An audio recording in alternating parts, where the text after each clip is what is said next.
I am the chosen one, Slapnuts. Welcome, ladies and gentlemen, to the Hockey Happy Hour. We are live from the BMW Atlantic City Studios here in Mount Ephraim, New Jersey. I am at the studio along with Brian, the Darkwing Daily, and we've got Rob, the Broken One Povia, behind the board.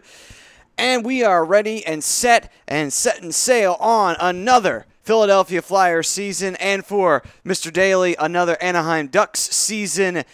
And I can tell you right now, it's looking pretty good right now. Flyers getting off to a pretty good start. It's only 3 games in, but I'm happy with the start that we're at right now. Brian, how are you feeling about the Ducks start?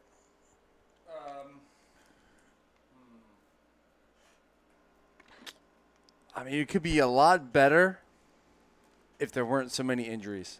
But other than that, it's been pretty good so far. I put up a good game against the Ducks or against the Flyers, and yeah, I mean, that's basically it. I mean, they've only played 3 games. Yeah, they've really only played 3 games. So I mean, they played well against the Flyers, which was their second game. I mean, I gotta hold you back. You're just so excited, you know, like just pumped up for your team being on a good, getting started in a good way. I mean, it's the beginning of the year. Anaheim usually doesn't play really well at the beginning of the year, so it's not really much to look forward to. All right. Well, anyway, this is the Hockey Happy Hour here on A2DRadio.com, brought to you by the Scanzano Sports Center, located in 5 Carnegie Plaza in Cherry Hill, New Jersey. You can give them a call at 856-889-3434 or visit them on the web at www.scanzanosports.com. And that is right, the season has begun for your Ducks and me and Rob's Philadelphia Flyers, and we're going to get into all of that right here today, because finally we got games to talk about. We don't have to just keep making shit up off the top of our heads. We can actually get into something here. Not that we make up shit off the top of our heads. That's false information. We don't promote false information here on A2DRadio.com. We only say the truth and nothing but the truth, so help us God. All right. So now that we got that out of the way, into the Philadelphia Flyers' first regular season games, and we start off with their season opener against the San Jose Sharks of the Bay Area. And the Flyers look pretty darn good against the San Jose Sharks team that is getting a little bit longer in the tooth with the aging players. However, the Sharks did put up a good fight in their own right, but the Flyers did outmaneuver them a little bit. I was surprised. It was the first time I've seen the Flyers actually put a little bit of speed on a team. It was actually good to see for a change. Yeah, absolutely. They were skating circles around San Jose for most of the night, and I tell you what, the youth helps, and the youth will continue to help, and it's only going to get better, or hopefully get better as the season goes on. And like you said, San Jose is getting a little bit older, but Flyers youth movement looks pretty good. Yeah, it definitely got started on the right track, getting a 3-2 win. Actually, correction, I believe it was a 4-2 win on San Jose because of an empty netter. Actually, let me double-check that. Want to make sure I got the score right. While you double-check that, I got a couple people chiming in on Facebook Live. I got Frank Vespi chiming in with the way that Ovi's playing right now. This is going to be a rough matchup, as he references our poll question. Same with Greg Malakovich, who's referencing our poll question. Unfortunately, no. Not there yet, but playing decent so far this young season.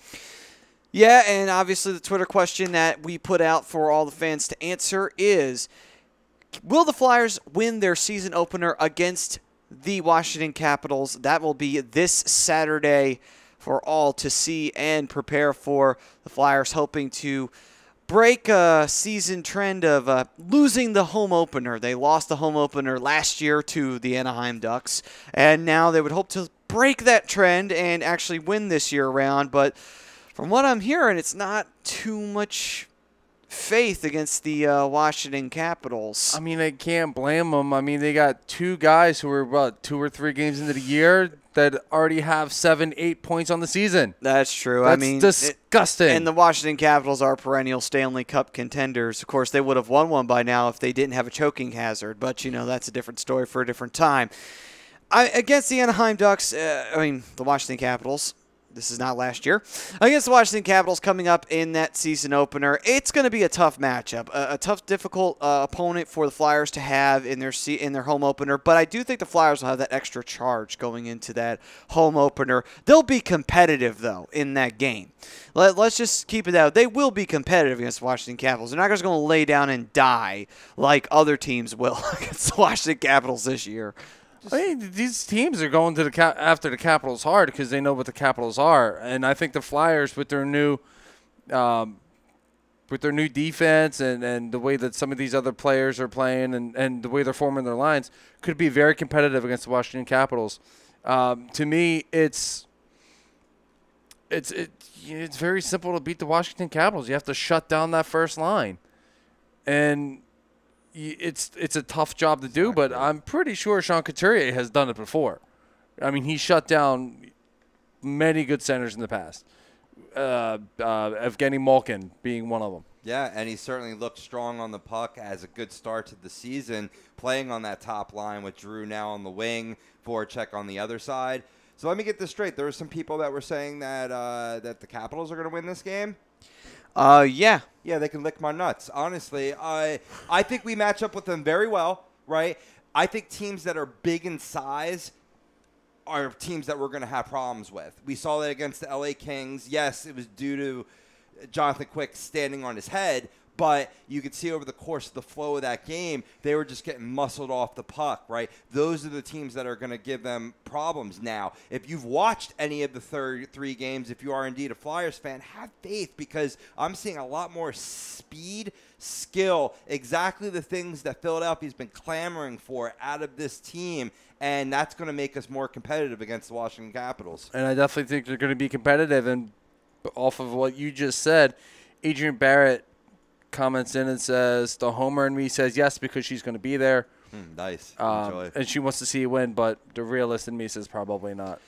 I mean, it's not an easy matchup. And, the Washington Capitals are the Washington Capitals, and they're going to come out full speed ahead because, they have something to prove. They have a lot to prove this year because after what happened last year, they have to make it or break it now. It's getting to that nitty-gritty time for them where, it's either you're going to shit or you're going to get off the pot. You're either going to win the cup or you are never going to win the cup. It's as simple as that. Well, we said last year, too. We said, it's make or break for the Capitals. Mm-hmm. Now, I know I said it, and I thought there was going to be a fire sale at the end of the year, which obviously there wasn't. They signed TJ Oshie to a long-term deal, and they really only lost through free agency with Shattenkirk, and they lost Nate Schmidt through the expansion draft. But this is still a very dangerous Capitals team, and I think you're going to see desperation out of Alexander Ovechkin this year because – let's face it, he's got something he needs to prove because everybody's saying that he does not deserve to wear that C that he has. Not only that, too, they're debating on whether or not that he's good enough to get his team to the Stanley Cup and actually win it. Because compared to Crosby has won 3 for the Penguins. I'm just there. That comparison right there that he's going to constantly be, he's overshadowed. Mm-hmm. And I mean, overshadowed is a very polite way to say he's eclipsed at this current time by Sidney Crosby. And whether it's because he's had better luck in the playoffs or he's just had a better team around him is not, you could throw that out there all day you want to for the Ovechkin lovers out there, but he is currently eclipsed right now by Sidney Crosby. He needs to prove that, hey, I'm on his level. There's a reason why I was a superstar just like he is, and there's a reason why this Capitals team should be Stanley Cup champions right now. There's a lot to prove right now for Washington. They really need to make it happen, and if they don't make it happen within the next, I'm going to say a fair estimate of 3 years, they're in trouble. It's as simple as that. They are in a hell of a lot of trouble. The length of that TJ Oshie contract, if they don't win a cup by the time that contract is coming to an end, they're fucked. They are F-U-C-K-E-D. Fucked. You can spell nice. Did better than I did. I like what you're saying. Jumping back to that is, and I know you and I have had arguments over this about how good Alexander Ovechkin is. And I never said that he wasn't a good or a great player. But the fact that he can't get his team to the promised land is the difference between him being a great player and an elite player. It's fair. And right now he borderlines that elite level, but he needs to not disappear in the playoffs. And he needs to get his name on that cup. He needs to get that ring. I know that that's being, even if he did show up and the team still got eliminated, he still hasn't reached it. And the reason why is because he needs to get his name on the cup before it's all said and done. If you want to be known as one of the elites, you have to have a ring. At least one to your name. You can at least say if it's just one cup, just one, he could say he's got one. He may not have 3, but he's got one. He'll at least be able to say he's an elite player because of that reason. If he doesn't get a ring, we'll look down on his guy who could have been an elite player but never got to that elite level because he was never able to get out of the playoffs properly. I hear what you're saying, but I think you could still be an elite player and not have your name on the cup, but it hurts your legacy. It hurts your Hall of Fame chances, potentially. But, I mean, if you look at many different sports, there's definitely been elite players to never win a championship. And the first and foremost one that I can think of is a football example, but it's Dan Marino. Would you not say Dan Marino was not an elite quarterback? Because he certainly was, never won a championship. I can't say anything about that. Yeah. I have no expertise in football. But definitely one of the greats. Let's get another example from hockey. That's what we're here to talk about. So let's think of a player that was an elite player but never won a cup. Hold on. Maybe there's a difference there. Maybe I'm wrong. Maybe that check mark does need to be checked, so to speak, for lack of better words, in order to be an elite hockey player to win a cup. I mean, Pavel Bure, did he win a cup? No, he didn't. I wouldn't necessarily even put him on that elite level, but right. But he got again another great player. The closest he got was 94. Right. Certainly. I mean, Ovechkin he's a certified Hall of Famer. We have a laundry list here in Philadelphia. We got to think of some. Eric Lindros. Well, is he not an elite player? No. Yeah, you have no opinion on that. The problem is with Lindros, his career got cut way too short. If his career had just kind of lived out its length, he would have been better. It's just, the injuries kept lagging away on him, and that was the big issue with Lindros, and unfortunately he would have done great. It would have been one of those, he's definitely elite because he won the cup in 97. Unfortunately it didn't happen, Right. And if he had won the cup in 97, I don't think we'd be questioning this. I mean, look at the best of the best. Think about the players in NHL history. Think of the best of the best. How many of them won cups? Well, I mean, which one of them haven't? I mean, you look at guys like my point. Maurice Richard has won many. My point exactly. This is my point exactly. Yeah, Lemieux won 2. Jágr won 2. I mean, Jágr's elite. Brodeur is the measuring stick of what goalies are measured to nowadays, and he's got 3. Sad to say, but he does. Wah was beforehand. He's got 4. So I mean. It's a difference maker getting to that cup, man. Being able to wear that captaincy that Ovechkin has and wears, and being the prolific goal scorer that he is, and he is a prolific goal scorer. 32 years old, and he has well over 500 goals. Possibly could get 600 this year. I mean, that's the only thing that's holding him back. That's the only thing holding him back from being full-on elite.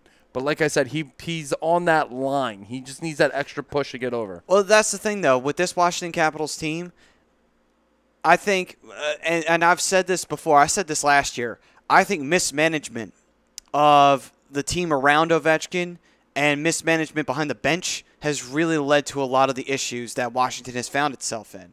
Obviously, when the Bruce Boudreau era was in, the curse was in full force with Game 7s. I mean, the team went to the playoffs. They lost to the Flyers, and the Flyers were lucky to even be there. And the Flyers were able to beat them in Game 7. That doesn't make any sense, And then to say along with it, the same issue kept reoccurring for Washington. They could never get out of the second round. They found the same problem when they faced the Pittsburgh Penguins. Game 7, they lost.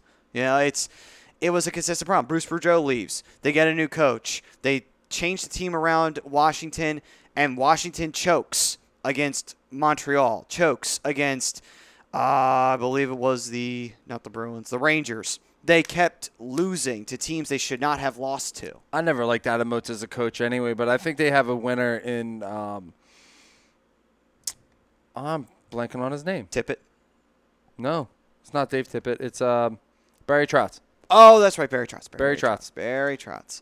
But he's a phenomenal head coach, and he's doing wonderful things with that team. But again, they got to get over that hump, and Alex Ovechkin needs to be the one to do that. Honestly, though, I also think mismanagement around him also caused a little bit of that folly too, because he had the greatest team around him was last year. You know, when you think about it, every other team before that was not nearly as good as it needed to be. Like they had some clutch players, and the key word is some. They didn't have enough to get them as a team collectively past that round. But that's where the captain has to step in and say, you know what, let's do this, and take ownership of his club and say, let's make this happen. You know, why did Claude Giroux become the captain of Philadelphia? Because he took ownership of the team and he got him past Pittsburgh. Sure, they didn't get past the Devils, but they got past Pittsburgh, and that was a much better team than we were. So, hey, man. But, you know, we could go on about that debate forever, but let's get back into the Flyers here. Great conversation to start that off with. Rats. Yeah. Well, here's the perfect way to pull it back, because you just elicited a thought in terms of this home opener. They've started the season 4 games on the road. Don't you think they're hungry to play in front of that home crowd and are going to be coming firing on all 4 cylinders? That's going to be one hell of a first period. Yeah, exactly. Yeah, absolutely. Now, can you maintain it throughout the game will be the answer to the question. Well, that's also going to be a good test because, remember, we still have a lot of young guys on this team that are new to this NHL system. They're new. This is going to be their first year. Guys like Hogg, this is their first time in a Flyers jersey. You know, so it's still a big test for a lot of the new guys on the team. You know, Sanheim has no experience as a Flyer. And there you go. He's got to get some experience under his belt. The guys like Gostisbehere, Provorov, and Konechny, this is their chance to kind of become leaders and say, well, we were on the team last year. Gostisbehere, I've been on the team for 2 years. You know, that's a chance for them to be leaders on the ice, which I think is going to be very, very helpful moving forward. And that's going to be hopefully what they can build off of. I wonder is the leadership that the young guys could produce. That's part of the reason why that Andrew McDonald now wears an A on his jersey. Because of the leadership that he can bring. I mean, granted, he doesn't exactly play his best on the ice, but he's a veteran. He's a veteran, and the players voted him as a alternate captain for the road games, so there's got to be a reason for that. I mean, yeah, the players picked him, so that does say something. I mean, would not have been my first choice, but you know, I don't think he's anybody's he wouldn't have been choice. my second, third, or fourth, or even fifth choice. But still, I mean, if the guys voted him as as an A. God forbid he's ever captain. If they voted him as an A, then you know what? I can't really argue against it because the locker room chose him. You know, the boys chose him. They have faith in him. I don't know why. I guess they're seeing something I'm not seeing. Then again, they're around this guy how many days a year for the season? So they're seeing a lot of all of them that we're not being able to say. So. With that being said, though, this first game against Washington is going to be a big test for the young guys on the team, for the guys looking to have a good second year after having a good first year, for Gostisbehere trying to make a rebound, which he's gotten off to a really good start doing, you know, and for the veterans to keep up the buzz that they've had, like Giroux and like Simmons, you know, to keep their game going properly, you know, and that's the big test they're going to have. And to have Brian Elliott keep his season going, you know, to get his season off to a really good start, you know, which he's done well. He did very well in San Jose and want to continue moving forward with that. Wait, who was in San Jose? Brian Elliott, he started. Oh, his career. Yeah, he didn't start his career in San Jose. He started his Flyers career. Oh, okay. I got you. Yeah. I got confused for a second. Don't mind me. I've had a very long weekend.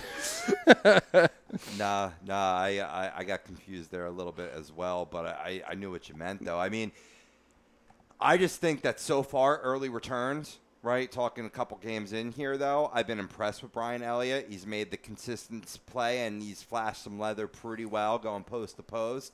And just look at what the alternative would have been, re-signing Mason. First game, I know, granted, against the Toronto Maple Leafs, but gives up 5 goals on 20 shots. I think his second game wasn't much better. Right.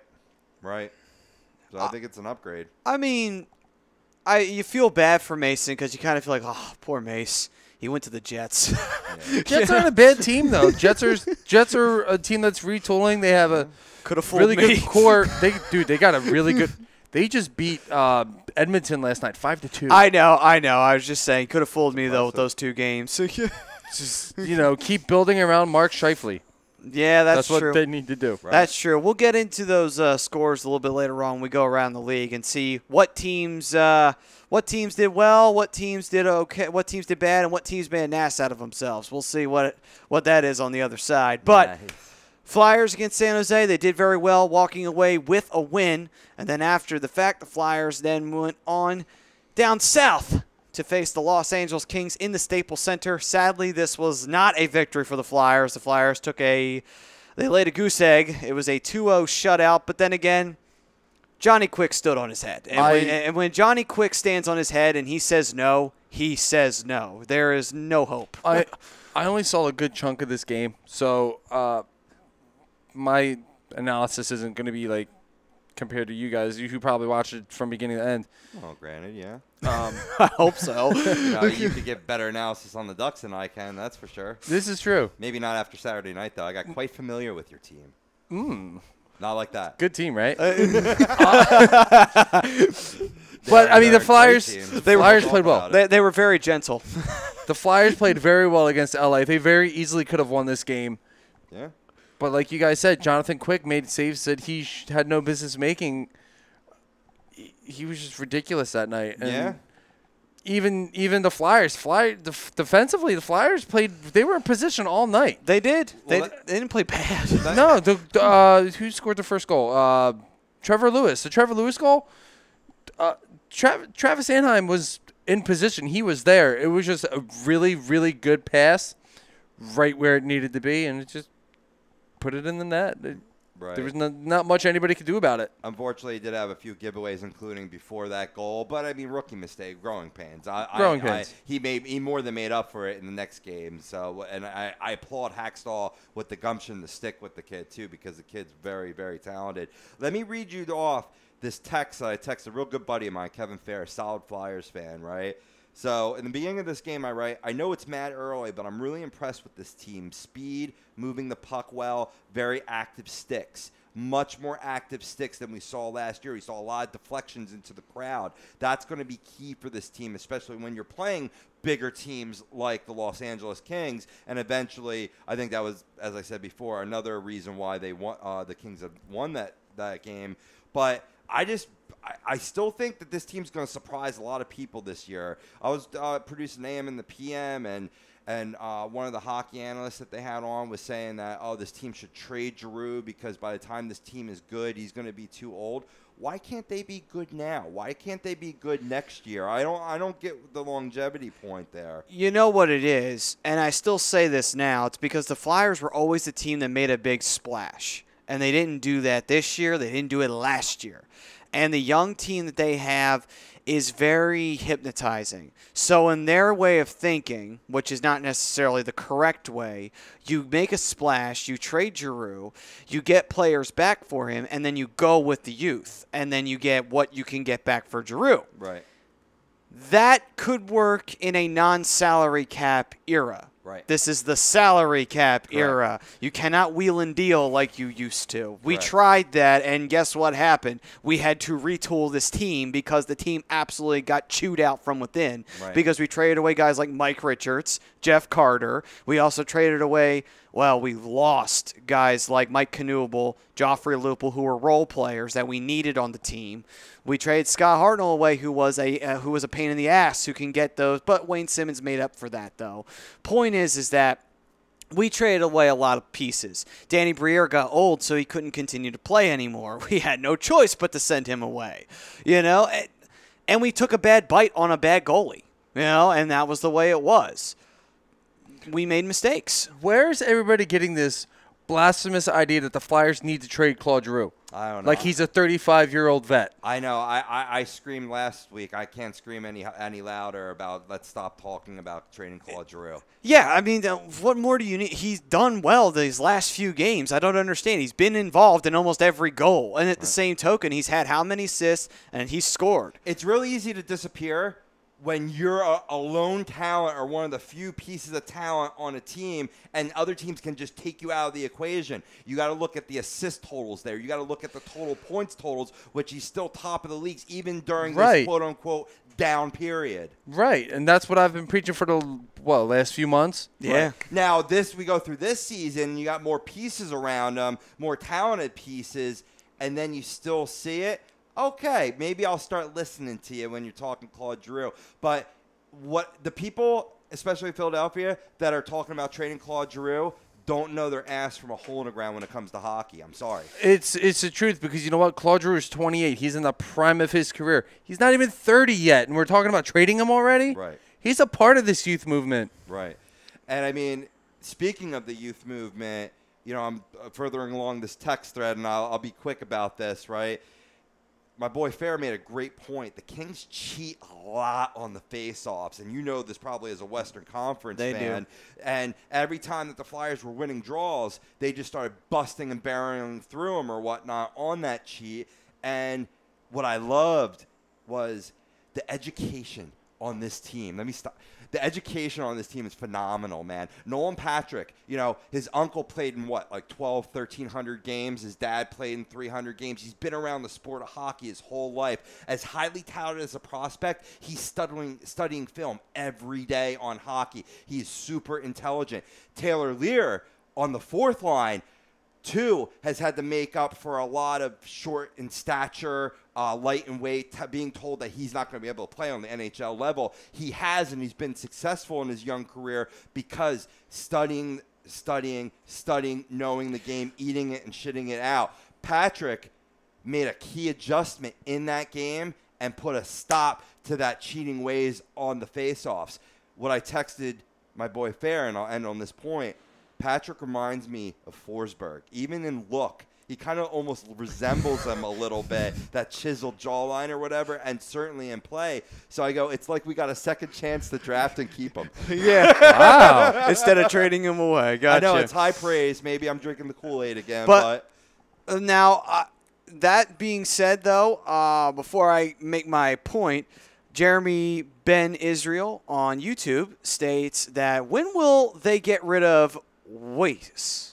And I would say they'll probably get rid of him if we have a good enough team, possibly this year, but at the same time, not as much because his deal is a little long. So they may have to wait a couple seasons before they can do that. Yeah, he's got this year. He's got, I believe, 2 more years after this year on his contract. The only way they're moving him is they're going to trade him.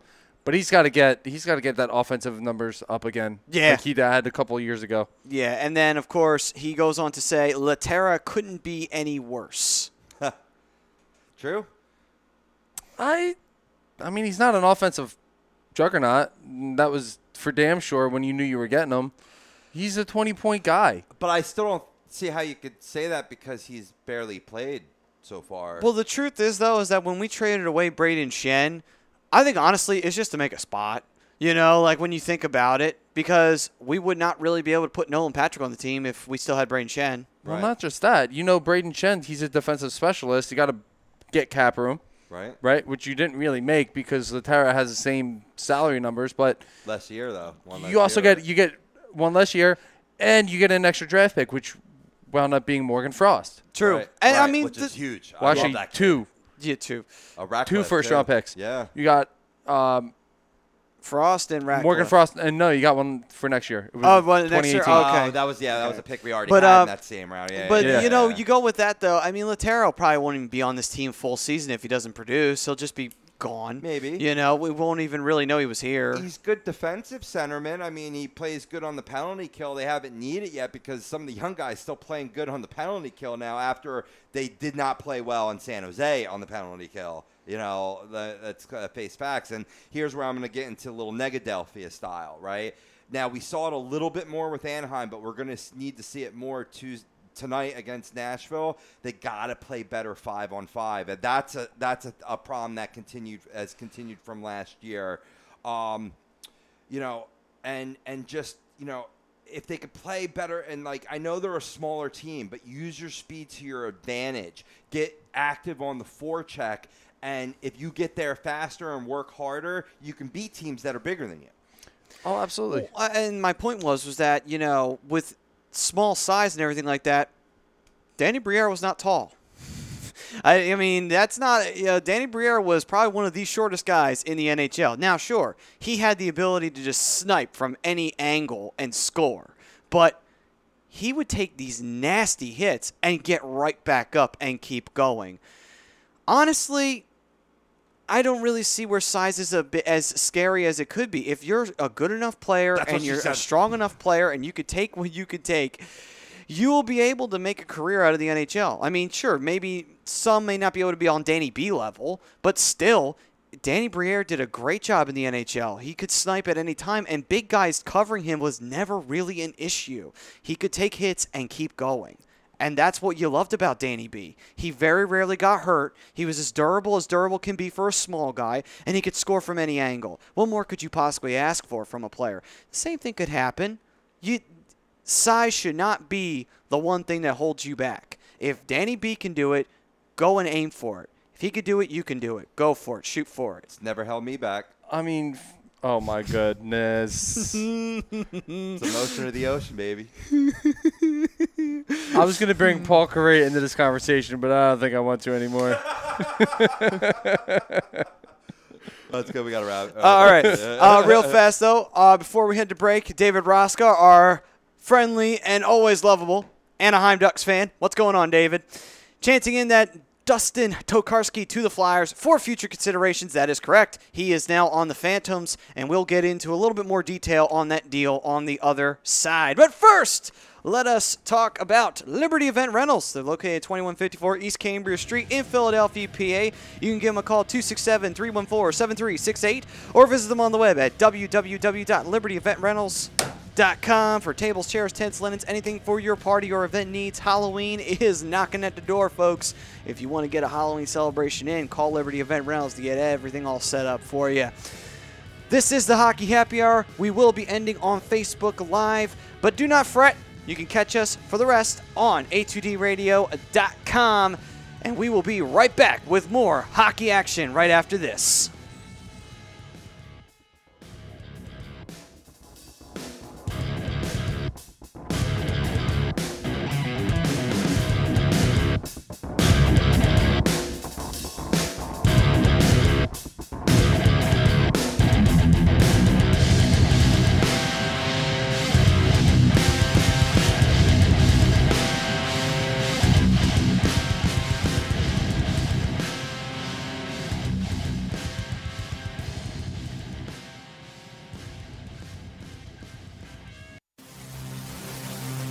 Welcome in to the worldwide leader of what? Real Talk, a2dradio.com.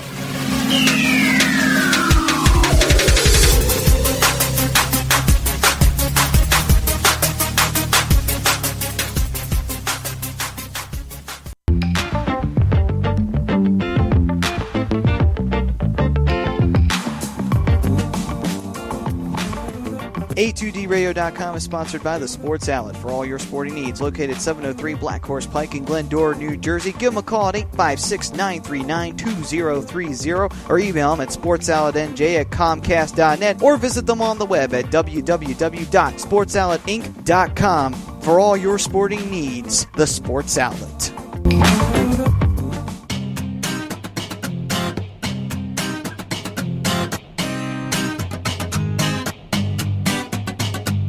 A2dradio.com is proudly sponsored by Gibson Mayer LLC Certified Public Accountants. Gibson Mayer, located in Yardley, PA, is a leading accounting and business consulting firm with a proven track record of handling critical issues with expertise across many different industries, including construction, distribution, hospitality, manufacturing, real estate, service trades, merchandising, professional services, and professional athletes. Give them a call at 215-369-3300. That's 215-369-3300. Your initial consultation is always free, and if you tell them that Tom and Mike from AM and the PM sent you, you'll receive 15% off all income tax services completed by February 15th. That's Gibson Mayer LLC Certified Public Accountants, 215-369-3300, or visit them on the web at www.gibsonmayer.com. That's gibsonmayer.com.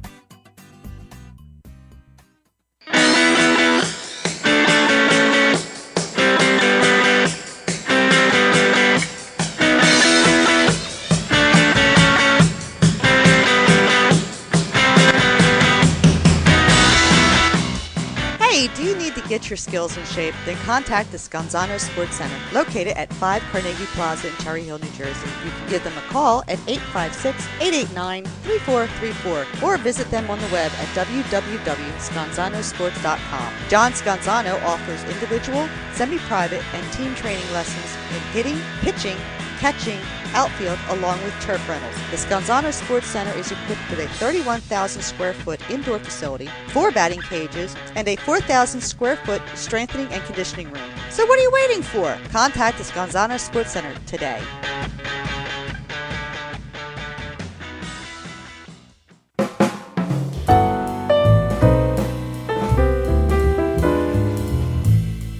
Fellas, you ever come in from that baseball or football game and your woman won't come near you because you stink beyond belief? Then you need Soap Stash. You should never settle for a generic hygiene product that only covers up the stench. Treat your skin with the best nutrients. Feel clean with the only soap you'll need. The highest grade carrier oils are ingrained in all of their products, which are 100% natural and terrific for your skin. No sulfates, parabens, or phthalates, and synthetic fragrance free. Contact Soap Stash for your sample package and give your woman what she deserves. You can contact Soap Stash at 844-890-3197 or visit them on the web at soapstash.com or Facebook at Soapstash LLC. Once again, their number is 844-890-3197. Soap Stash, the new soap standard.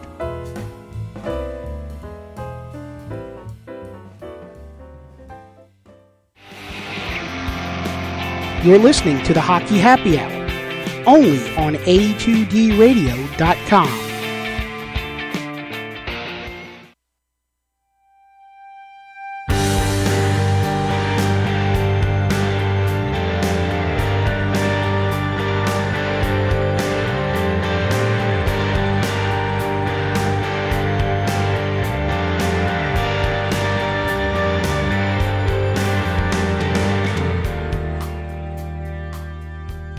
Holy shit, man, it's the Hockey Happy Hour live here from the BMW of Atlantic City Studios here in Mount Ephraim, New Jersey. I'm Matt Sassuti, that's Brian the Darkwing Daily. We got Rob the Broken One Povia behind the board. And we're brought to you by Sports Outlet for all your sporting needs. Located at 703 Black Horse Pike in Glendora, New Jersey. Give them a call at 856-939-2030. And you can email them at sportsoutletnj@comcast.net or visit them on the web at www.sportsoutletinc.com. We went off on commercial break with the Flyers and with the season that we are just starting to get down into, and that would be 3 games deep into this season.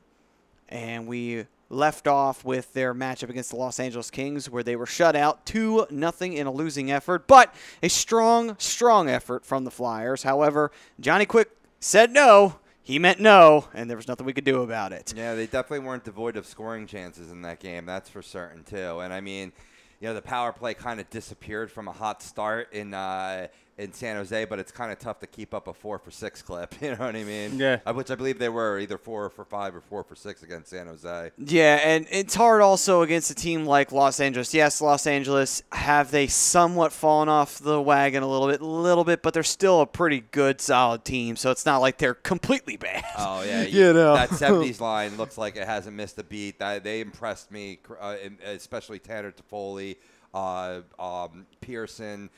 You know, like I said, they're a sizey team that can skate. I mean, people think of like Jeff Carter as just like a shooter, but man, he can forecheck. He's got a big frame. You know, don't get it twisted. He is a thinner guy, but he's got a big frame and can really jack a mother up. You know. Yeah. I just wish he was still a Flyer. It'd be so great to have him on top line with guys like Giroux, Voracek, or even putting him with young guys like TK and Patrick. It'd be awesome. Hey, well, he's not retiring this year. You know what I mean? I could see the Flyers. They've brought back former Flyers in the past. And well after their prime. But yeah. Okay. Well, it'll be past Jeff Carter's prime, too. Yeah. Well, first things first. I want to say what's up to Elijah Broger. I know you're tuning in, buddy. Yeah, yo. Secondly, Jonathan Quick was the only reason why the Flyers lost that game. That is true. There's no other if, ands, or buts. I thought the Flyers competed well in the chunk of the games that I saw. I mean, even Michael Neuwirth had a tremendous save against Anze Kopitar. I think they outsized him too, though. I mean, they made him look like so many times they were getting knocked off the puck too. I mean, that was more late second, early third period, and maybe the Kings were a little fresher in their legs, being that the Flyers had played the night before in San Jose. Flyers also leading the league in most back-to-backs. Thank you very much. Oh, and I forget JJ said it. I think in like 12 or 13 of those instances, the team that were playing on the back end of the back-to-back was off the night before, too. Yeah. Suck on that. Yeah, Wow. Isn't it pleasant when the NHL just takes your team and just decides to, rape it with no lube, because that's pretty much what that is with that schedule. Thanks, NHL. You can kiss my you-know-what. Anyway. Hey, listen, I thought the Flyers, the Flyers have been playing pretty well so far. They haven't had the victories to show it, but they've still been playing pretty well. So, Yeah. the Flyers walking away with a 2-0 loss to the Los Angeles Kings. They did rebound, though, as they faced off with Brian's Anaheim and David's Anaheim Ducks in the first of an eventual 2 meetings, which actually will be happening, I believe, next week. October 24th.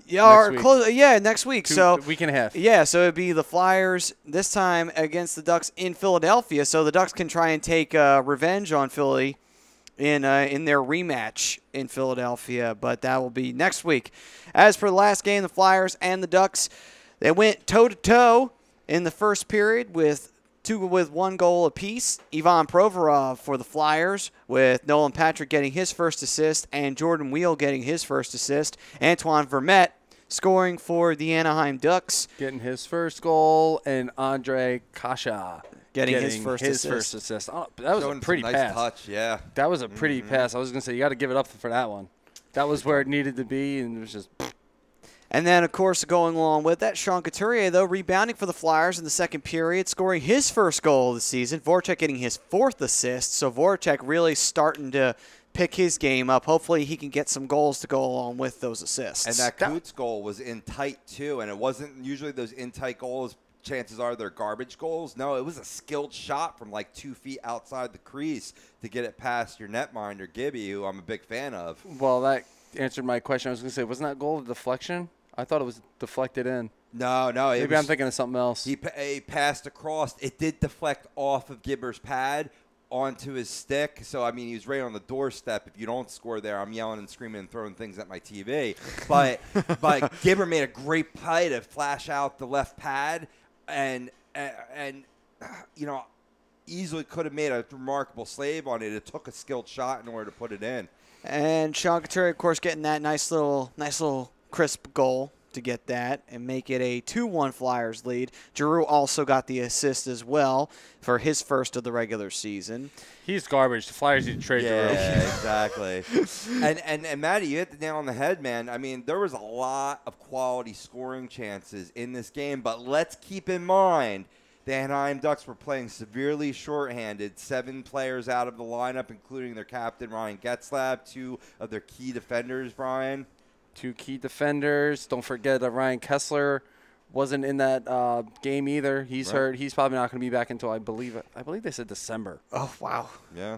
He's out for a good period of time. And they were still damn competitive. Like it just goes to show how deep the Ducks are, or maybe how over-evaluating I am on the Flyers at this point. Probably both. I was going to say it's probably a mixture of both. But despite all the quality scoring chances, though, the one thing I saw in terms of a negative from the Flyers, they were awfully sloppy with the puck in their own zone against this strong Ducks team. I did not expect the W out of that game. As I run down the recap, I was thinking, man, this is not a good recipe.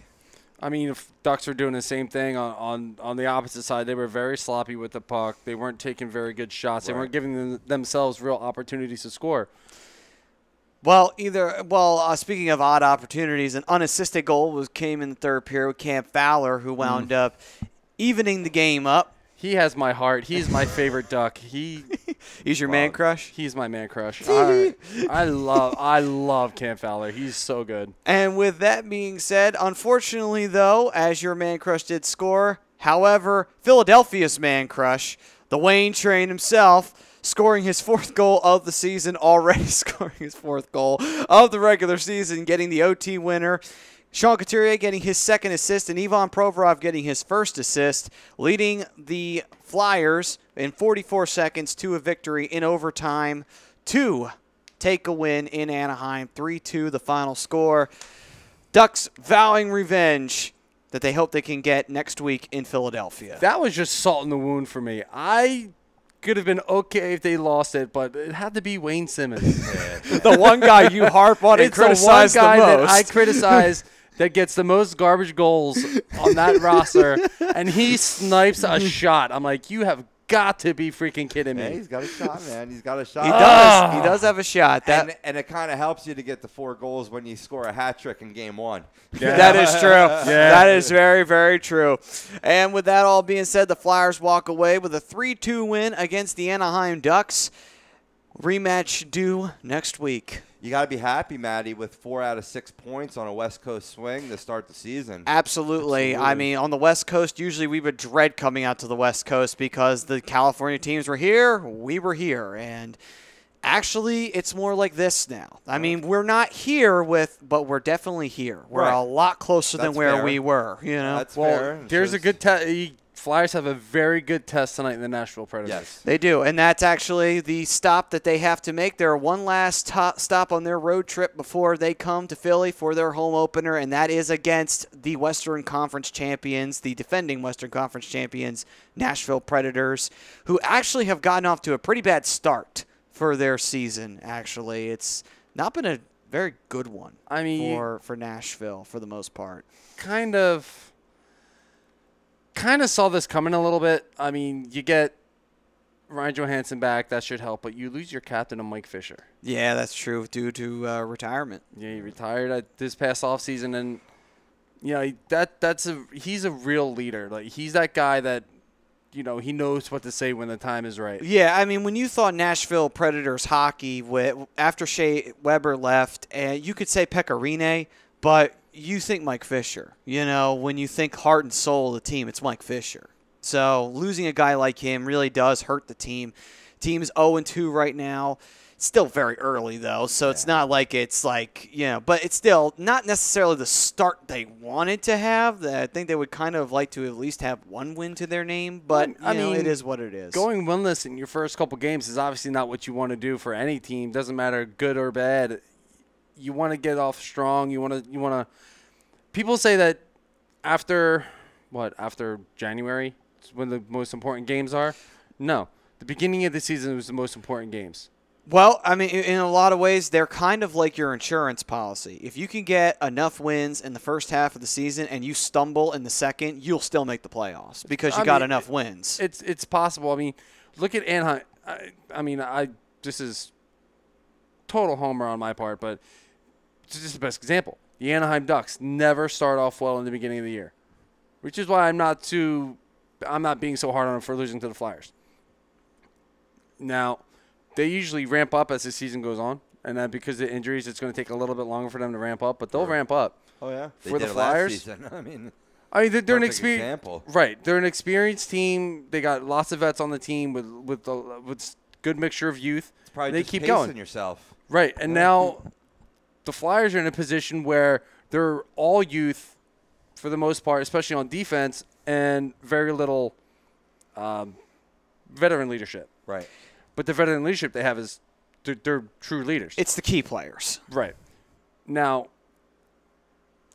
once they get going, these games that they've won early on is going to be crucial. And this is why I say they're not going to make the playoffs, but they're going to be on the bubble within 10 points of the standings of missing that spot. And it's going to be because of games like this, because they've won early. Right.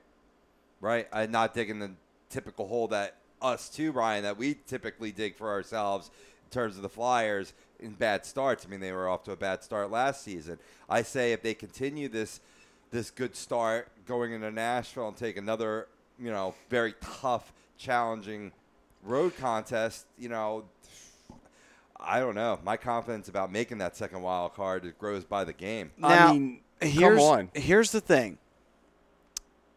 This has one wild card factor added into it. This is Nashville's home opener. So, and they're 0-2. Right. So Nashville's got to be saying to themselves, we have to win. The buck has to stop here. We have to make our first win of the regular season in our home opener. And that's one thing that we have to take into account, though, because like any situation, when it's the opening game of the season at your home, that team's going to come out and play with a big buzz. And that's exactly what Nashville's going to do. They're going to come out and they're going to play with a huge buzz and a huge chip to say, we're the defending Western Conference champions. They're going to be raising that banner, obviously, that night. They're going to have a chip on their shoulder. They're going to say, you know what? That's right. We are the Western Conference champions. We did earn that title. And we can beat these guys. They're a good team. They're a building team, but we can beat them. That's what they're going to be saying to themselves going into this game. The Flyers have to respond to this in the appropriate way of saying, you know what, they're going to come out and they're going to come out with fire. We need to have a solid defensive effort because if we can't control the puck early, they're going to come at us with everything they got, and we got to hold our lines and hold defense very, very strong. And then we can push back slowly but surely and start to pick them apart. Yeah. That's what they're going to have to do strategy-wise because I can see that happening. Nashville's going to come out with fire, and they're going to do everything in their power to try and score first. If we can prevent that from happening, we can take the buzz right out of the building and take the buzz right out of them immediately. Hey, we got to match the fire, come out, and you got the youth to do it, and then maybe throw a little ice on that fire, but it's not going to happen. I mean, all this being said, my hope is that they could have a 3-1 road trip, but I don't know. I think this is a slam dunk win for the Predators. It's definitely not a slam dunk anymore, not with the big bodies that they have back on the blue line for the Flyers. I mean, all it could take is one large hit, and I think Sam Miranda is going to be that guy that's going to lay that one large hit, take the buzz right out of the building. Chances are he won't be in the lineup, though, unfortunately. But I would rather him be it, but it seems like they're reserving one spot for that fighter, for that hard-checking defenseman, and right now Radko Gudas is in that slot. That's not a good idea because he's already been thrown in the box 5 times, and that's not good for me. I'm sorry. I know people are high on Gudas, and I know, Rob, you're high on Gudas. But you know what? I got called like I see it. I don't like Gudas on this team. Like, he is causing way too many penalties. Way too many. And it's only the beginning of the season, by the way. We haven't had 10 games yet, and he's already been thrown in the box 3 times. Like, it's just like, no, I'm done with it. Like, his reputation precedes him. Refs are throwing him in the box with actually no reason. He's too much of a liability. He's not an asset to this team at all. Holy shit, we agree on something.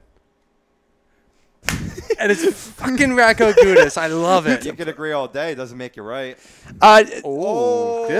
I don't know. The way that our play has been with having us to do penalty kills disagrees. You know? I'm an old school thinker when it comes to NHL, and it's like that one hit can really just turn the momentum of a game. And we've seen that already this season, too. A beautiful hip check that I thought for sure was going to get called actually was not called because when they replayed it, it was very clean. I believe – I want to say – no, it was in the Ducks game. It was in the Ducks game. He kicked the ass end out, throwing a hip check in, took the guy down, and it really changed the momentum of that game.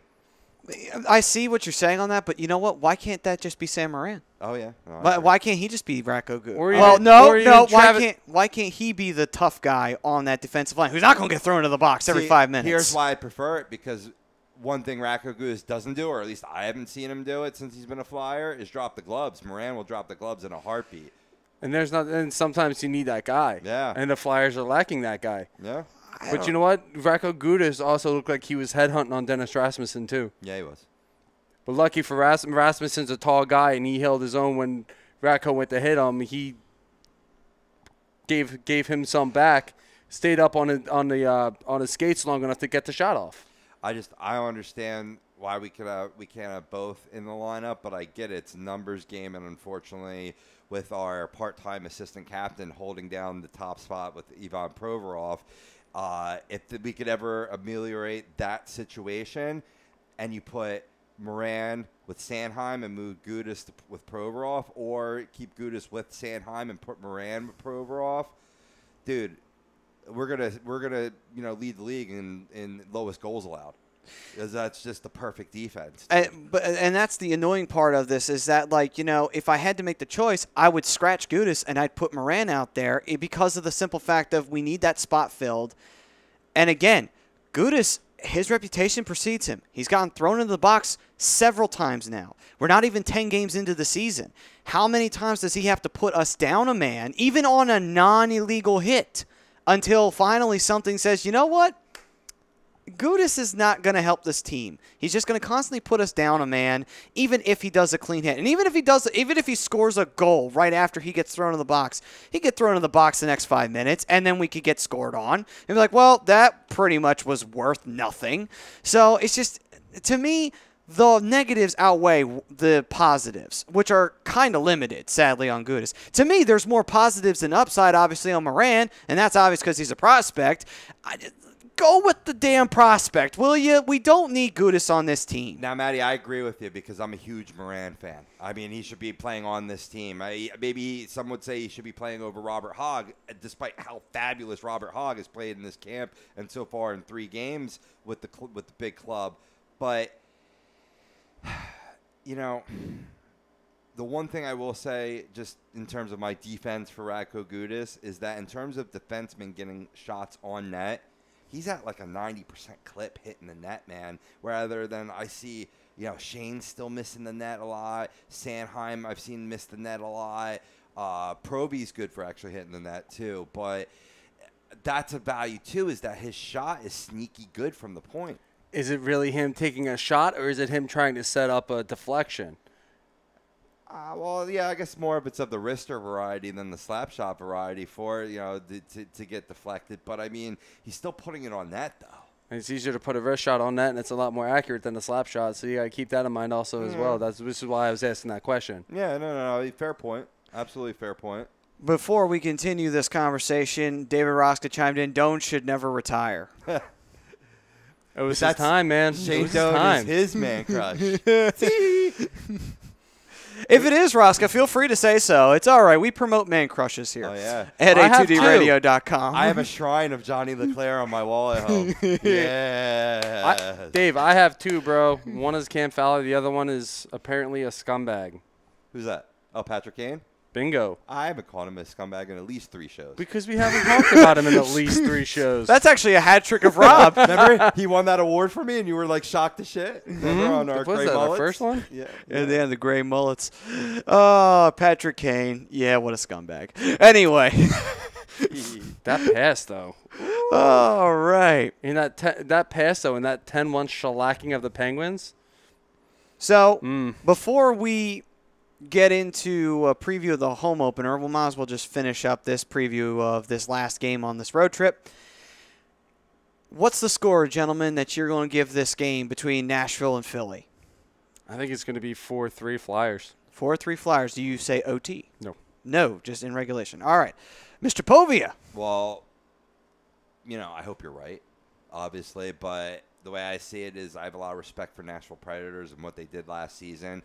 And Maddie's point of them being 0-2, coming into a home opener, raising the banner, I think it gives them a lot of juice, a lot of jam, and they win 4-2. I will say 2-1 OTL for the Flyers. Oh. OTL, meaning they lost. No, but that's fine. But that's fine, though. I liked it because if it results in that, that's almost just as favorable as him picking them to win, because that means you played well defensively and you were in a close game against the Western Conference champs. Which I think is the Flyers are capable of doing it. Yeah. I think they will put up a good defensive fight. I don't think they'll have enough though to stop like the onslaught that Nashville's going to throw because it's their home opener and because they want to get that first win. As long as they can continue playing, build off of what they did well against the Ducks, and that's playing well 5-on-5. That is true. That's been Achilles' heel. That is true. Ryan Brodo actually just chimed in from the Fix that you could catch on Wednesdays. How's it going, Ryan? Yo, Brodo. Ryan. And he says, I'm sure you guys have talked about this before, but what do you guys think the biggest weakness is for the Flyers? Well, I think we've been saying it. It's 5-on-5 play. That's been the biggest weakness from the Flyers. The lack of being able to stay big on the puck. They've been getting knocked off it a little too easy, especially in the dirty areas where it really counts. their dump and chase game is still not really up to snuff like it needs to be. And to go along with it, I think they've been taking a decent amount of penalties. I would like to see them try and narrow that down big time. Yeah, so if they can stop doing that, I would be really happy. And that's something that I don't think is going to go away for a while, because with comes youth, comes undisciplined. You know, it's part of the package, unfortunately. I mean, maybe not in the cases of Taylor Lear and Nolan Patrick, as I said, very intelligent players, but some of the other guys are going to get this. You're going to, Sanheim particularly is a guy that's been in the box a couple times as well. You're just going to get that as part of the growing pains.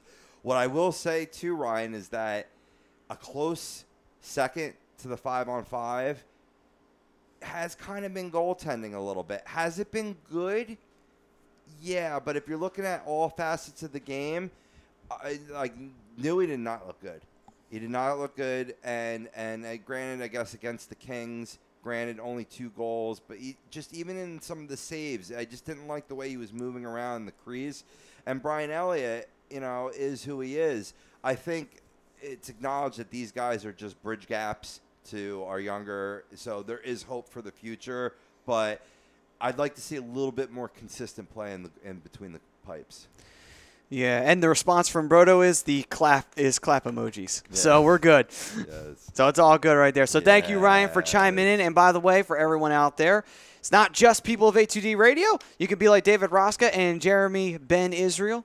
Join in on the conversation. We'll get to your comments on Facebook and on the YouTube chat right here live on A2D Radio. So with that being said, it's time for us to go to break. And when we come back, we will give a score for the home opener, and then after that we'll get to around the league and see what's been going on. A little bit of history was made by somebody from the land down under, as well as other happenings going on around the league. That is on the other side. But first, I want to talk to you about the BMW of Atlantic City. We are in the BMW of Atlantic City studios, and have you ever wanted the ultimate driving experience? Well, then you got to go to BMW of Atlantic City. They're easy to get to. They're minutes off at exit 37 of the Parkway, located at 6037 Black Horse Pike in Egg Harbor Township, New Jersey. You can give them a call at 609-568-9200. They are online at www.bmwofatlanticcity.com. Folks, do not go anywhere. The Hockey Happy Hour is just getting started, and we got plenty more coming your way from the Flyers and around the league right after this. He's from a land down under.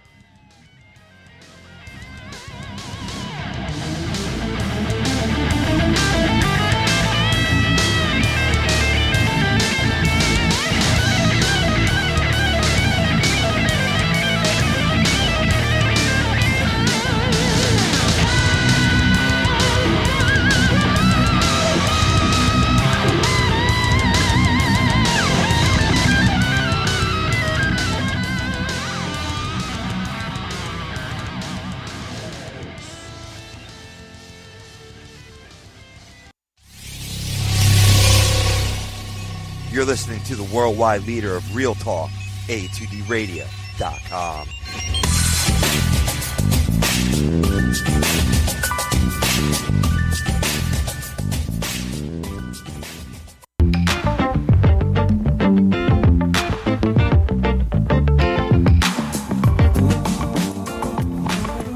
A2DRadio.com is sponsored by the Sports Outlet for all your sporting needs. Located at 703 Black Horse Pike in Glendora, New Jersey. Give them a call at 856-939-2030 or email them at sportsoutletnj@comcast.net or visit them on the web at www.sportsoutletinc.com for all your sporting needs. The Sports Outlet.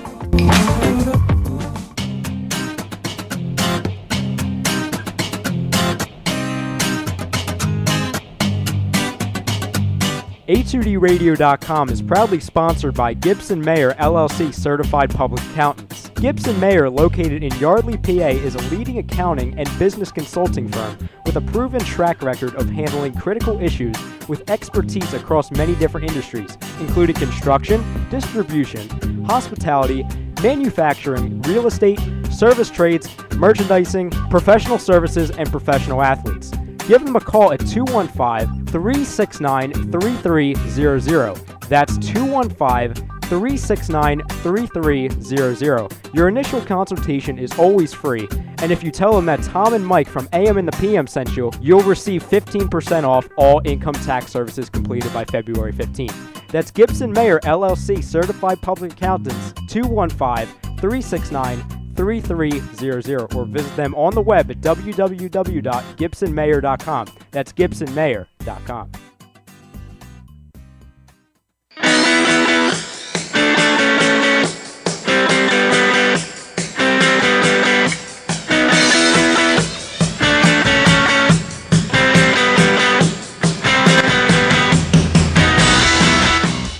Hey, do you need to get your skills in shape? Then contact the Scanzano Sports Center, located at 5 Carnegie Plaza in Cherry Hill, New Jersey. You can give them a call at 856-889-3434 or visit them on the web at www.scanzanosports.com. John Scanzano offers individual, semi-private, and team training lessons in hitting, pitching, catching, outfield, along with turf rentals. The Scanzano Sports Center is equipped with a 31,000 square foot indoor facility, 4 batting cages, and a 4,000 square foot strengthening and conditioning room. So what are you waiting for? Contact the Scanzano Sports Center today.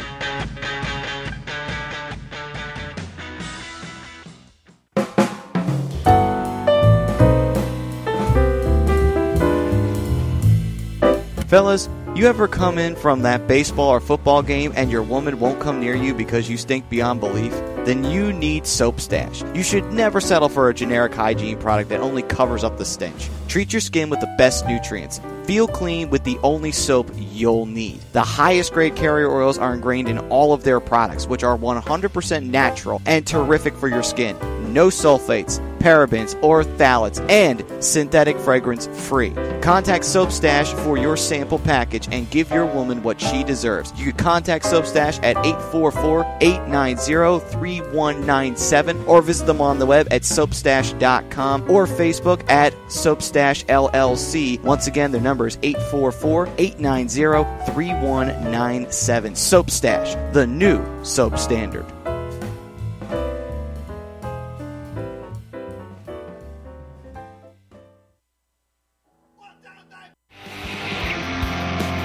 You're listening to the Hockey Happy Hour, only on A2DRadio.com.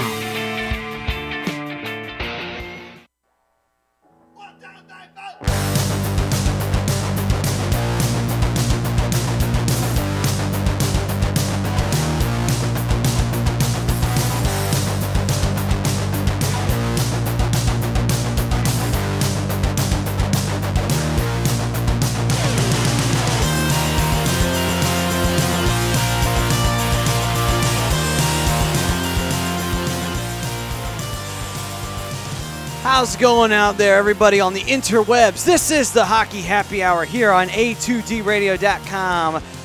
Coming right back with Around the League, brought to you by the Soap Stash, the new soap standard. You can give them a call at 844-890-3197. And you can treat your skin with the only soap you'll need. They have the best nutrients with the highest grade carrier oils that are ingrained in all of their products, which are all 100% natural. And guess what? You can actually order on Facebook. You can like them at Soap Stash at LLC and put them up on Messenger and say, hey, I'd like to get a couple of bars, and they will take care of that order right there, lickety-split for you. And they also have a website at www.soapstash.com. Gentlemen, we continue our conversation with the Flyers as we give our final analysis and score of what the home opener will be for Saturday. But before we do that, we did have another comment coming in from Ryan Brodo, and it was in reply to Rob, actually. And the reply was, completely agree, Rob. My whole perspective of the two-goalie situation is this. If you have two starting goalies, then you have none. Well said, I Rob. can't. That's Yeah, perfect. I can't disagree with that because I say the same thing. You're not going to win a Stanley Cup with the goaltending tandem. Yeah. Weird how the Flyers almost did, though. Very weird how they almost did. Oh, it's certain. I mean, it's certain. And these guys are placeholders. I mean, Elliott could take the reins. He could, because of a couple flashy saves that I have seen here and there. Now, if he can be consistent with that, that'd be great. I've never seen it in his career, so how could it start now? Well, it could start when you have 6 quality defensemen playing in front of you, because a goalie's only as good as the defenseman in front of him. That's another idiom to describe a goaltender. So, could he stand out? Yeah, but let's face facts. Brian says they narrowly miss. Maybe me and Maddie are saying they narrowly get in, right? They're still not going to make a lot of noise. But if they can get a little bit of taste of the promised land, get young players, their first year, second year coming in and playing NHL playoff hockey, which is a whole new world, a whole new animal, then you come back in 2018-19, right? And you come back with maybe a healthy goalie, Stoli the goalie, maybe a little bit premature for Carter Hart, but as a talent like that, maybe you don't keep him in the minors that long, or not minors, I always say minors for baseball, in juniors or in AHL, then those are the guys. One of those two, specifically Carter Hart, could take you to a cup. I think Carter Hart is going to be the future of this team. He's it. That's the reason why they drafted him in, the 3rd round? Yeah, pretty much. Yeah. You don't take a goalie that high in the NHL draft without having some kind of a intention of having him be your franchise. Yeah, absolutely. I mean, obviously he already has a good body of work. You could look at the World Juniors, and he was phenomenal for Team Canada. So, and he's already done well in the juniors as well. It'll be soon he'll be in the Phantoms. It's just a matter of time. It is. It is just a matter of time. So, with that being said, Mr. Daly. Yes. Fast forwarding to the home opener for Saturday. Yes. What is your score of the game between Philadelphia and Washington? I think it's going to be a competitive game, all in all. But the Caps are going to smoke them. I'm sorry. What kind of smoking are we talking here? Probably like the hashish or the herb? I mean, what are we talking here? Cigarettes? Cigars? 5-1, 5-2. Capitals are just too good, man. They're just too good. I think it's going to be one up being 5-1, 5. Braden Holtby hasn't lost a step. They lost Nate Schmidt, but that hasn't seemed to have affected them at all. May I counter? I will say 5-3 Capitals. I say the Flyers get 2 goals. They get 2 more goals. It's more respectable. I think it'll be a little bit more respectable of a loss for the Flyers to lose 5-3 than 5-1. Well, I mean, look at it this way. You're looking at the Eastern Conference juggernaut versus basically a young team. A young team, but a much improved team compared to last year. Oh, agreed. And I think that will resound. I think the Flyers' defense doesn't hold as well, but they do hold to begin with. I'm not saying Capitals don't score first. Maybe the Flyers take a small lead, but it's a very short-lived lead, and then Capitals just get right back to it. And the Flyers, I still say they lose, but they lose 5-3. It's a little bit more respectable. I think they get at least 3 goals. I mean, these matchups between the Flyers and the Capitals are always physical. So, obviously, you're going to want a guy like Travis Sanheim and Sam Morin in the lineup for the Flyers to even give them a chance. But that first line's TJ Oshie. Oh, no, I'm not doubting that. I'm not doubting that they won't score 5 goals. I'm not questioning that. It's going to be too much. They're going to be too much for the young team to handle. And well, not even necessarily that too, but I think our goaltending is suspect. So I mean, you gotta call what it is. I mean, way Michael has played. Sure, Elliott is okay, but keyword's okay. Our goaltending is suspect at best this year, so I think it's gonna be a 5-3 loss for me for Philadelphia. I'm saying 5-1. Flyers are gonna get smoked. All right, Rob, what are you gonna say about this home opener? We're winning it, guys. We're absolutely winning this game because of the same reasons that we gave for, or at least I gave for Nashville winning their home opener. Man, you know how long, well, maybe not so long in Nolan Patrick's case, but look at Robert Hogg. He's been looking forward to playing at the Well for so long, and I'm saying with the black and orange, of the Philadelphia Flyers. I think they're going to be jazzed up, and I've said it on the show before. I think TJ Oshie is one of the most overrated players in the NHL. Can he put the biscuit in the basket? Sure, he can. But I just see them matching up pretty well because what big bodies can the Capitals throw at the Flyers? I don't even know if I'm even asking an intelligent question there. Maybe they do, and I'm just missing one. But I don't see any big bodies that could throw them off the game, and they can match their speed now. They came close to matching their speed last year, and now they're even a faster team. I'm not saying that the Flyers win this game going away. I think it's a close game. I'd say the Flyers win 3-2 in overtime. Okay. So we got a 3-2 OT win from Rob. We got a 5-1 smoking by Brian of the Capitals. Now I have a 5-3 respectable loss for Philadelphia. That is our estimations and guesstimations of the home opener. And all distinctly possible. Yeah. I wouldn't be surprised if it was a 5-1 whitewashing. I feel in my heart that they can match up better. Maybe that's the fan. Maybe that's the fan goggles on. Well, the funny part is that we kind of covered all parts of the spectrum. I got a respectable loss. You got an absolute crushing loss, and Rob has a come from behind or underdog victory. So we've covered all aspects of how this game could go. So, but anyway, we got Amber. If anybody's chiming in saying, can't wait to see Wilson and Simmons go at it. Yeah, me too, Amber. Yeah, true. Yeah. And David Roska chiming in. Did you saw Bernier play well last Sunday afternoon against Devils, and losing streak from the Flames is over? I did see Bernier. Bernier played pretty well against the Devils. Devils wound up winning. So it's kind of a bit of a moot point on that one, but yeah, the losing streak of the Flames is over. They broke that against the Anaheim Ducks. All streaks come to an end, man. That is true. All streaks come to an end. True. Getting back to Wilson and Simmons. Yes. That'll be those two are always fun to watch. They are. Yeah, Wilson's the scrapper of Washington. Simmons the scrapper of. But what's funny is both these guys can score goals. That's true. They both can score. It's been proven. And you know what? Hey, Brian actually said something positive about Wayne Simmons. Holy shit! He said he could score goals. He didn't differentiate between garbage and non-garbage, though. It's still positive, though. I'll take it. It's still. Thank you, Rob. I'm picking up what you're putting down. It's still positive, though. I'm going to take that. He still said something positive. So blasphemy on Mr. Daly right I here. could really care less if he scores 35 garbage goals in a year because that's 35 goals. That is true. I'll take them. They all look the same on the score sheet. That is true. That is true. Screw you both. Yep. The score sheet don't care if it's a 1 or a 10. It's taking it no matter what, right? Not here at Attracts Flies.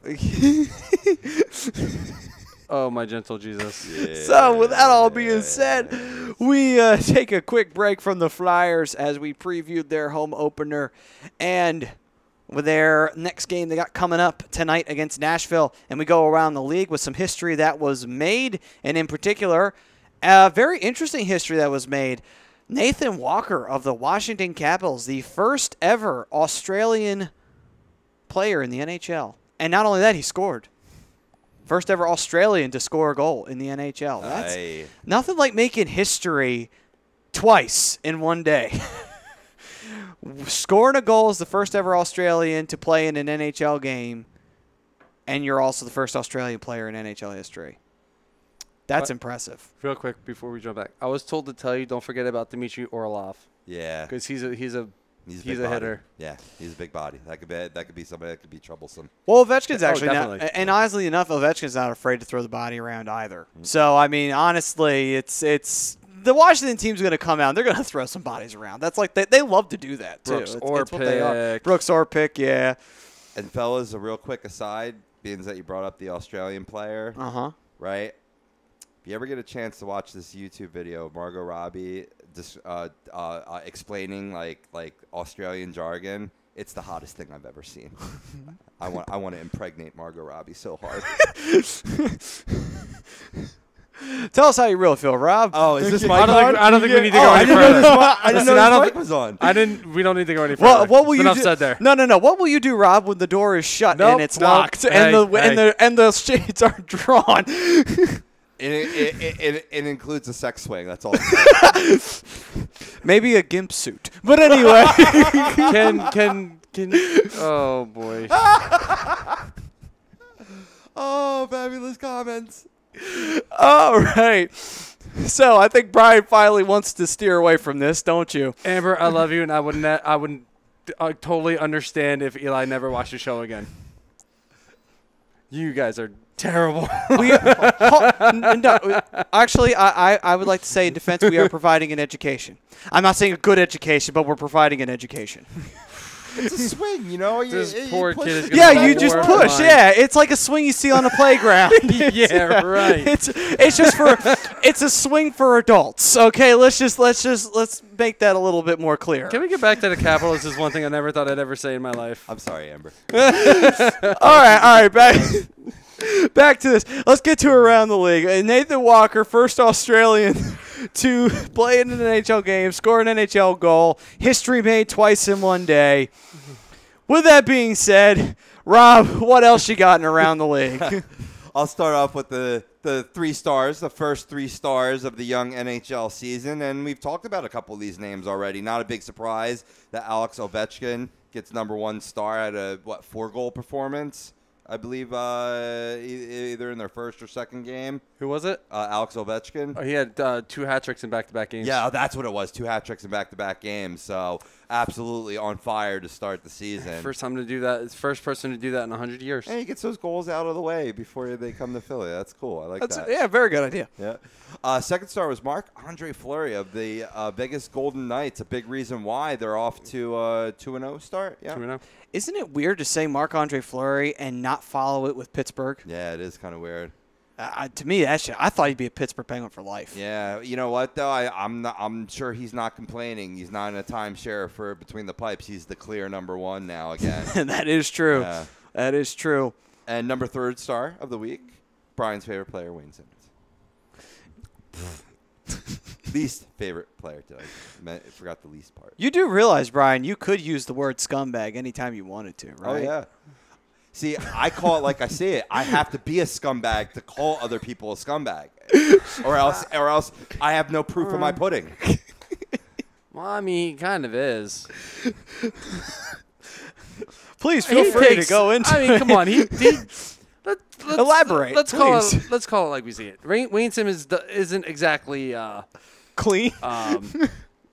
Disciplined. Yes. Really? Wayne Simmons not disciplined? Holy shit! Oh yeah, what was that? I think I was against the Kings where some dude hit wheel and he just attacked somebody. Yeah.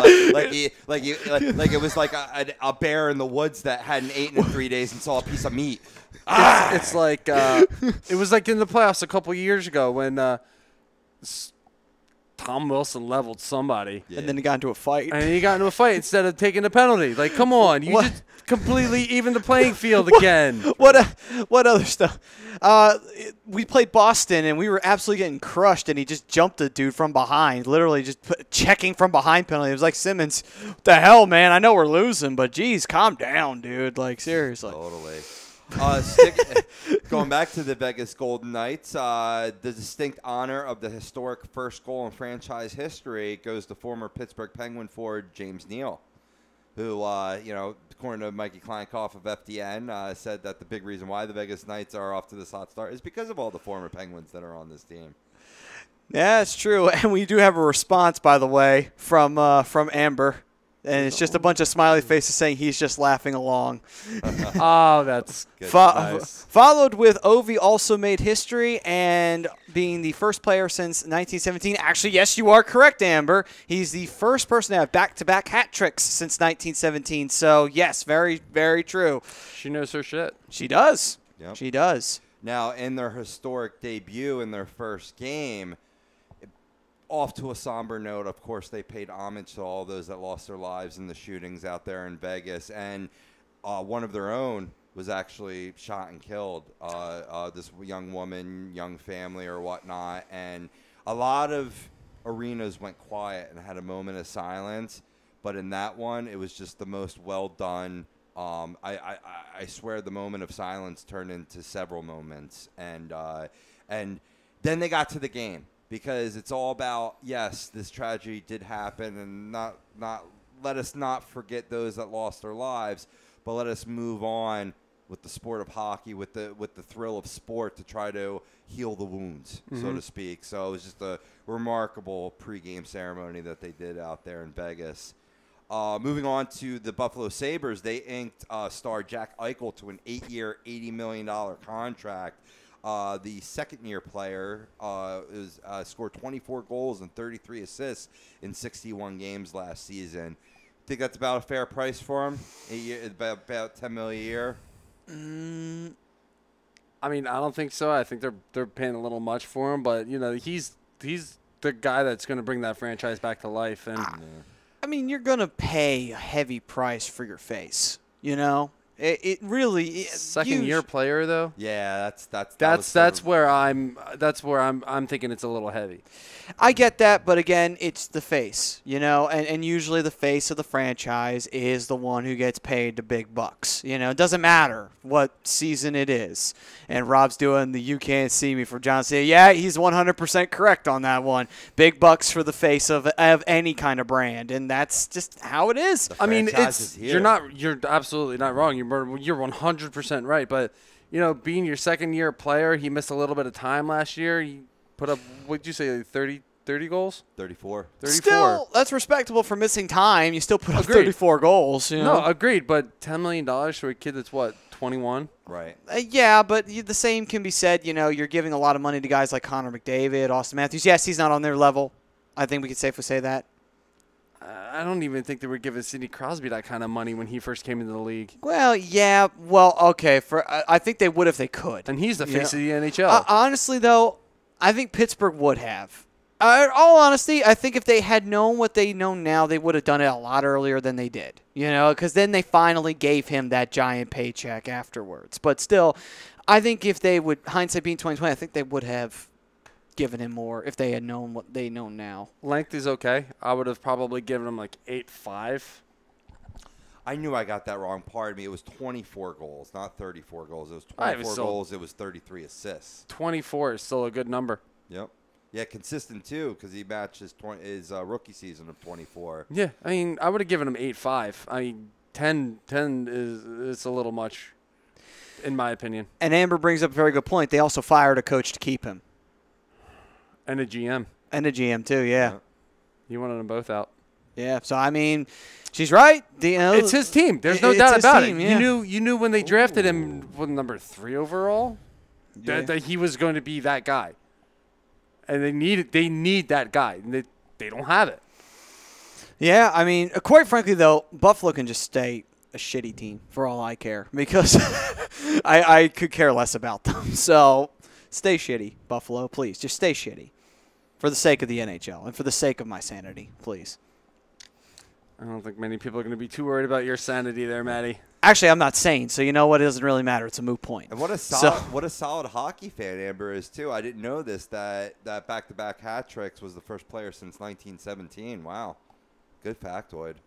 Yeah, she was raised right. Yes, raised a hockey fan. That's the way you're supposed to be raised. Her son plays hockey, too. Awesome. Yeah. That's awesome. Raising them right. He's actually raising them right. He's actually really good. Nice. Yeah. Good. Got a little Ovechkin running around out there scoring. He might be better than Ovechkin. All right. Well, that's perfect. He's already better than Ovechkin. And Rosca, yes, Sami Zayn did turn heel, and I love it. He did turn heel. Save Kevin Owens. Save Kevin Owens from an elbow of doom from Shane McMahon. We'll see for sure tonight, because I wouldn't be surprised if he's still a face and he comes out and he said, I know I've had my problems with Kevin Owens, but Shane McMahon was about to kill him, and I felt compelled to pull him out of the way. Like, I could see that. But he then put him on top of him for the win, too. So you're probably right, Rosca. No doubt about it. The last thing I have for Around the League, Maddie, is, as we know, Jaromir Jagr finally caught on with the team, playing for his first Canadian team in his long storied history, the Calgary Flames. Well, he came out and told an NHL.com reporter that he's almost, in quotes, almost 100% certain that this will be his last NHL season. Well, I mean, if it is, then he's had a great career. He's played till he was 40-something years old, which is impressive considering, in fact, most players don't even make it to 40 nowadays when it comes to their NHL career. It's just, he's one of the all-time leaders in scoring. And to go along with it, he has 2 Stanley Cups from his early years in Pittsburgh. He's been the league MVP multiple times. He even shared a scoring title. Was it the scoring title he shared, or was it the MVP title he shared with Eric Lindros? I think it might have been the MVP. It was the MVP. Oh, yeah. Was it? No. I think it was the scoring title, because I think Eric Lindros got the league MVP by himself. I think he shared the scoring title with Jágr. I don't remember. I think that because he had the speech, the famous speech where he was crying when he got the award. I think that was the year he got the MVP, and he shared. Yeah, I think that's right. Rob, do you remember by any chance? Say again? What title did Lindros share with Jágr? Was it the scoring title, or was it it was the scoring title? Okay, I was just wondering about that. All right. Yeah, and then whatchamacallit, I believe it was Lindros who got it because he had more goals. Okay. Oh, okay. So then that's why he got the MVP. Okay, Right, gotcha. right, All right. right. I think memory serves me correctly. Yeah, because they were equal in points, but he had one more goal than him. So because that was the famous speech where he was crying for the fact that the support of the Philadelphia Flyers for. They eventually, and then they went on that tear after that season. One last thing about Jágr, too. I don't know if you guys saw. I think maybe, Brian, you may have even posted it, and that's where I saw it, was before the game he congregated with the, what are they? The Traveling Jágrs. The Traveling Jágrs. Yeah. And just wearing all kinds of, all of the jerseys he's been on with the mullets or whatever. That was just one of the great pictures that you'll see this year in the NHL season. And they added one more guy, obviously, for Calgary. Jágr came out while they were getting interviewed Jágr with the guys, and Jágr gave him a signed jersey. Oh, nice. That is awesome. Nice. That is awesome. That is sweet. See, you got to love Jágr, he's always been a fans player, and he's always been a hockey fans player. He's just a great goal scorer, great player. Probably he's just one of the greats of all time. The man is a giant kid, and he's doing what he loves, and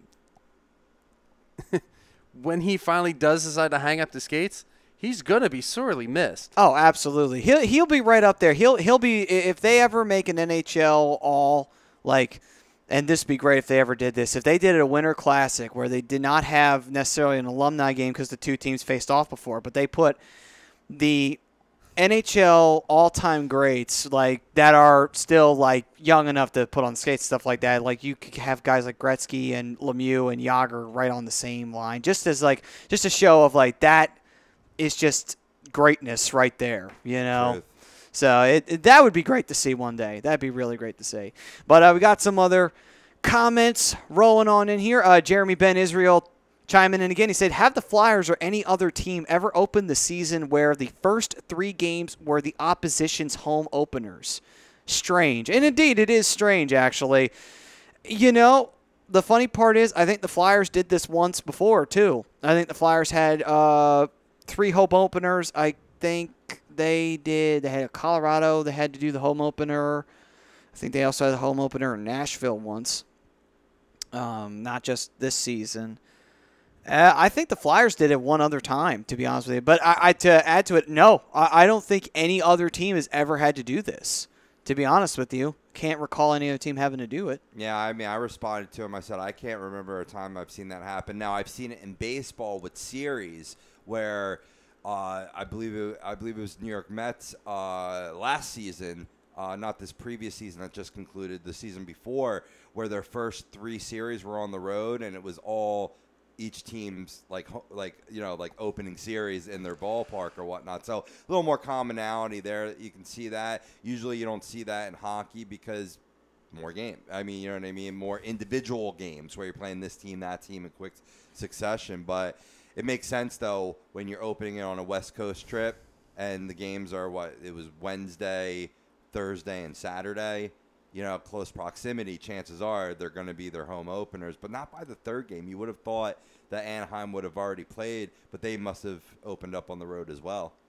Anaheim opened up. No, they opened up at home. They did open up at home. They opened up at home against Arizona. Oh, so that wasn't their home opener then. Oh, so it was 3. It wasn't their first 3 games then. It's 3 of their first 4 were the team's home openers. It's still strange though, where the Flyers get where they have to deal with multiple teams doing with their home openers. It is kind of odd when you're that team that's on the road starting and you have several teams that you have to deal with their home openers. That was Anaheim last year. Anaheim opened up like 5 different teams last year. Jeez. So so there is another team. It'd be the Anaheim Ducks. Yeah, the Ducks opened up against Arizona and then they played the Flyers. That was it. That's true, and that only was their home 1-1 and opener, 1. Yeah. With that being said, it's a bit of a strange situation for the Flyers, but then again, the Flyers have always had weird schedules. They haven't had a non-odd schedule in quite some time. And Mr. Ryan Broda once again chiming in. He says, I think Owens and Zayn will eventually feud with the New Day for the tag team titles in the WWE after the New Day and win the tag team titles back. And then he goes on to say, I heard WWE discussions and I got excited. Yeah, I think we all did on that one. But, I think you're on to something with that one. Zayn and Owens always were good rivals. They'd make a great tag team, so it would make perfect sense. That's all I got to say about that. You're just not happy with Sami Zayn being a heel I'm at not all. happy with anything about WWE anymore. Well, to steer it back into hockey, David Roska, to brighten up your spirits, he wants to know what's up with Matt Duchene. What do you mean? Like, What's up with Matt he Duchene? just says Matt Duchene. What's up with him? As of right now, he's still an Avalanche. Well, obviously. That's really all that I can really say about it. I mean, I can speculate all I want, but The Avalanche are playing better than most people suspected going into this season. I mean, Peter Forsberg thinks they should bench him and trade him. But no, I disagree with that wholeheartedly. Let him keep playing. Wow, Peter Forsberg said that? Listen, this is why what the Avalanche are doing with Matt Duchene right now is perfect, because throwing him out there to teams, yeah, he's available. What do you got to offer? The longer he's out there and the better he produces, the more trade value you get from him. Oh, absolutely. Obviously. Let's say trade deadline time period, we might start seeing Matt Duchene talk really pick up a head of steam and then possibly another team. They've picked up it's been ahead of steam for like the last 7 months. All right, fine. So they'll get to a boiling point where they'll explode as a goddamn volcano. Jesus. I think they're gonna Can't do anything. Believe it or not, you'd think they'd have an easier time moving him. It must be something with his contract. Because I don't think it's anything with his contract, to be honest with you. I think it's Joe Sakic not getting what he wants for Duchene. That's probably what not it is. getting the value that other teams, let's face facts, his value is down a little bit, and they're still seeing what it was, not what it is. Well, I mean, Joe What it is, man. Joe Sakic's already shown his inability to manage a team properly because you go ahead and you fire a coach that got you to the playoffs, and then your team hasn't seen the playoffs since then, and if anything, they've been shit. So it's just like, well, can't help you there, Sakic. It's not my fault you shot yourself in the foot on that one. That's on that you. was only a year ago. But still, am I wrong? They haven't done shit since. And Again, that was a year ago. But again, I will reiterate, from a team that was talented enough and should have been able to make the playoffs for a second straight year, they didn't. And they did terrible. Eddie, I want to talk to you. What have you done for me lately, Eddie? I want half, Mr. Ha-Ha Man. All right. So that is what's up with Matt Duchene. When we come back, we will run down the list of games that we got coming up tonight, and we'll run down the scores of yesterday. And then after that, we'll get into some first impressions of the Flyers if we haven't gotten into enough of them yet here on this show. But first, let me talk to you all about the Scanzano Sports Center. They're located at 5 Carnegie Plaza in Cherry Hill, New Jersey. You give them a call at 856-889-3434 or visit them on the web at www.scanzanosports.com. This is the Hockey Happy Hour on HUDRadio.com. Do not go anywhere, folks. We will be right back right after this.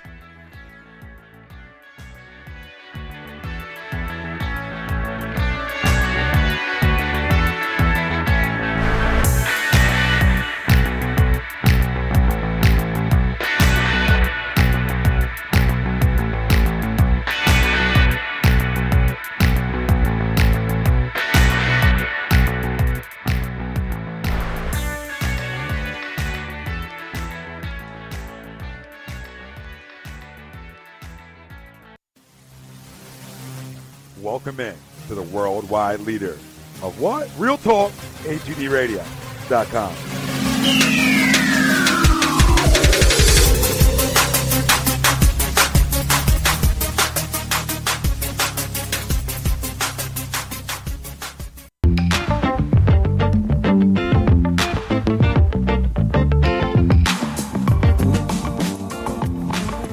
A2DRadio.com is sponsored by the Sports Outlet for all your sporting needs. Located 703 Black Horse Pike in Glendora, New Jersey. Give them a call at 856-939-2030 or email them at sportsoutletnj@comcast.net or visit them on the web at www.sportsoutletinc.com for all your sporting needs. The Sports Outlet.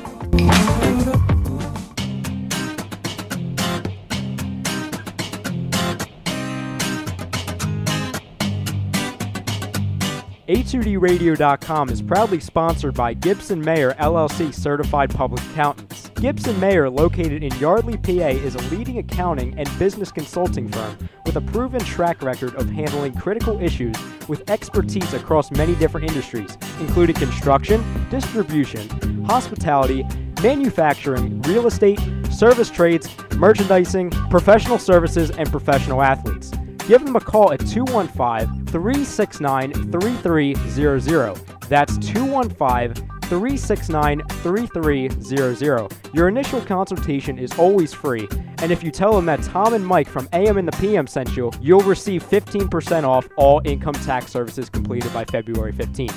That's Gibson Mayer LLC Certified Public Accountants, 215-369-3300, or visit them on the web at www.gibsonmayer.com. That's gibsonmayer.com.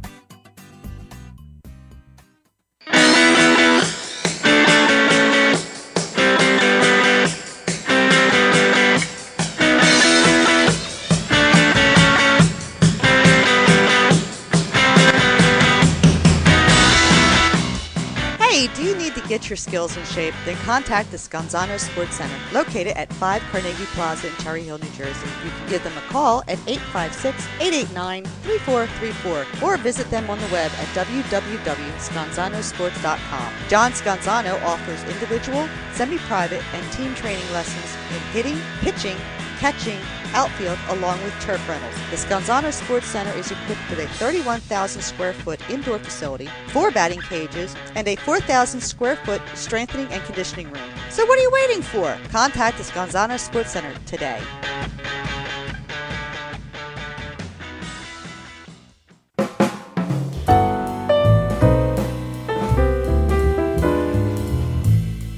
Fellas, you ever come in from that baseball or football game and your woman won't come near you because you stink beyond belief? Then you need Soap Stash. You should never settle for a generic hygiene product that only covers up the stench. Treat your skin with the best nutrients. Feel clean with the only soap you'll need. The highest grade carrier oils are ingrained in all of their products, which are 100% natural and terrific for your skin. No sulfates, parabens, or phthalates, and synthetic fragrance free. Contact Soap Stash for your sample package and give your woman what she deserves. You can contact Soap Stash at 844-890-3197 or visit them on the web at soapstash.com or Facebook at Soapstash LLC. Once again, their number is 844-890-3197. Soap Stash, the new soap standard.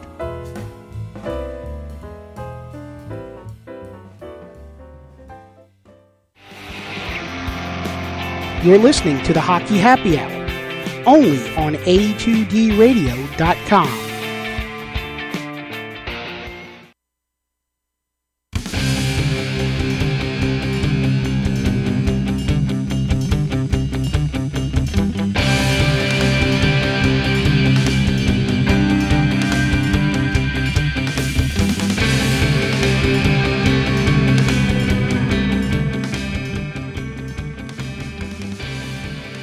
That is right, folks. You're listening to the Hockey Happy Hour here on A2DRadio.com. I'm Matt Sassuti along with Brian the Darkwing Daly and Rob the Broken One Povia, who is behind the boards right now. And we are brought to you by the Soap Stash, the new soap standard.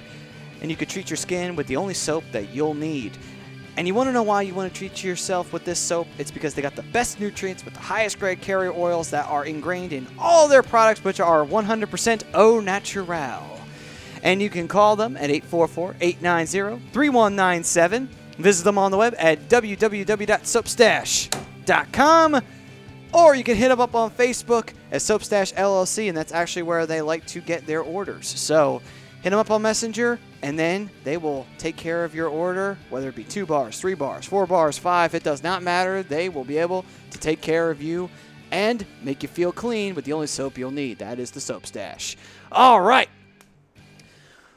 We left off with around the league, and we'll get into that in just a quick minute. But Jeremy Ben Israel came back with a chime in from Rob, actually. It said, Rob Povia meant to say 3 out of 4, but you knew what I meant. Still a brutal way to start. Ours will also be the last home opener. Yeah, that's a good point. That's absolutely a good point. Yeah, we know what you meant, Jeremy. And you bring a solid point that we had not addressed, so thank you, first of all. And thank you to all the commenters that have been gracing us with your words. You are the lifeblood of A2D Radio. We are here for you, by the fan, for the fan, and thank you. Couldn't have said it any better myself. I'm running for office next month. Povia for president. No, Povia for governor of New Jersey. That's right. Oh, Povia for president. Well, Fuck governor, man. Get higher. That's right. yeah. That's right. Hey, if not, all right, I'm not going there. Well, no, he's got to start somewhere. He starts with the governor of New Jersey, kick out that, you know what, out of office. I gotta go He's straight done. to president because if I'm a governor for a while, there'll be some weird sex scandal and I won't be able to go for president. So I might as well get it in. I might as well have a sex scandal while I'm in the White House because that would still be an improvement. You could follow in the footsteps of Bill Clinton. Go big or go home. Go big or go home. Oh, Jeremy's my best friend now. Oh, I love you to death, man. Read this comment, and I want you to read it. All right. Jeremy Ben Israel chimes in. I disagree about Gudis. We need some toughness on the blue line despite his occasional bonehead plays. Moran can replace Manning, though, or McDonald. Wishful thinking. Yeah. All right, I agree with you on the Manning one. McDonald, I would love to see him replace McDonald. Unfortunately, old McDonald is the A, so I don't know why he is. But really, honestly, though, Moran could be Gudis. Only difference is without the penalty minutes, and that's the one thing that's the major reason why I say that. You know, Well, I think the those. 5-minute fighting majors will be up there. Listen, I I bet think. that's but we don't go down a man for that, But so that's not, good That's thing. not putting you shorthanded. Sorry. Yeah. guys. Those 3 guys can be replaced by the 3 rookies that they brought up this year. There's no reason to not even consider it. Well, Manning's down with the Phantoms right now. I don't believe he's the healthy scratch. I Or thought is he made the roster. Is Manning with a healthy scratch? I think he is. Yeah, I don't think he was. I don't think he was relegated. That would make sense because why would you have Moran as your healthy scratch and not playing? You know, young players need to play, right? Right. But I was pretty sure that all 3, like Hogg, Sanheim, and Moran, made the roster. And in order to have that happen, Manning was sent to the Phantoms. I think that's why they waived Matt Reed. That's what it was. Bango, bango. I mean- 5-3 Flyers versus Preds. Love it. Love it, Jeremy. I mean, Hogg, Moran, Sanheim, all physical players. Yeah. All better disciplined players. The only difference between them and Moran is Moran will drop the gloves. Yeah. And that's something that the Flyers desperately need. They need that guy that's going to step up and fight somebody so Wayne Simmons doesn't have to anymore. That I mean, He'll drop the gloves and drop them well. I mean, true, and the Fights well. and Yes, the he truth does. is that when you fight, you don't go down a man. So it's not really like it's hurting the team in the sense of yes, Moran's going to go and sit for 5 minutes, but we're not down a man. And So it really no harm, no foul, in my opinion. Unless you get an instigator, it's only good for the team, man. You usually a fight, they strategically place them at a point where we need to get the cylinders flowing again. We need to fire it up. My biggest problem with Ratko Gudas is he plays with too much emotion. Yeah. Too much emotion. If you can't control your emotions, you're going to go out and you're going to do something stupid. And Ratko Agreed. Gudas has done that on several occasions, even in Tampa. But also the double-edged sword, though, of the fighting is that you can fight to get your team motivated, but if you lose and you lose badly, it didn't do anything, and it didn't help the team. So that's the only part of the double-edged sword that's there. However, you don't go down a man, so it isn't the worst thing in the world. Now, versus Rako Gudis, if he decides to board somebody, you lose a defenseman for the entire game. So now you're rotating 5 instead of having a guy sit on the bench and you would or in also, the penalty box for 5 to 10 minutes. And if you get thrown out of the game, you have to serve a 4-minute down a man. So that wouldn't be too beneficial. Plus, so I mean, there's benefits to either argument. Now, absolutely. Getting into the scores from yesterday on the 9th of Monday, Colorado Avalanche didn't sweep, but they shut out the Boston Bruins 4-0. Good showing there for the Avs. The Blues winning 3-2 in a shootout over the New York Islanders. The Devils defeating the Buffalo Sabres 6-2 in their contest. The Blackhawks lost in overtime 4-3 to the Maple Leafs, who are undefeated right now, 3-0.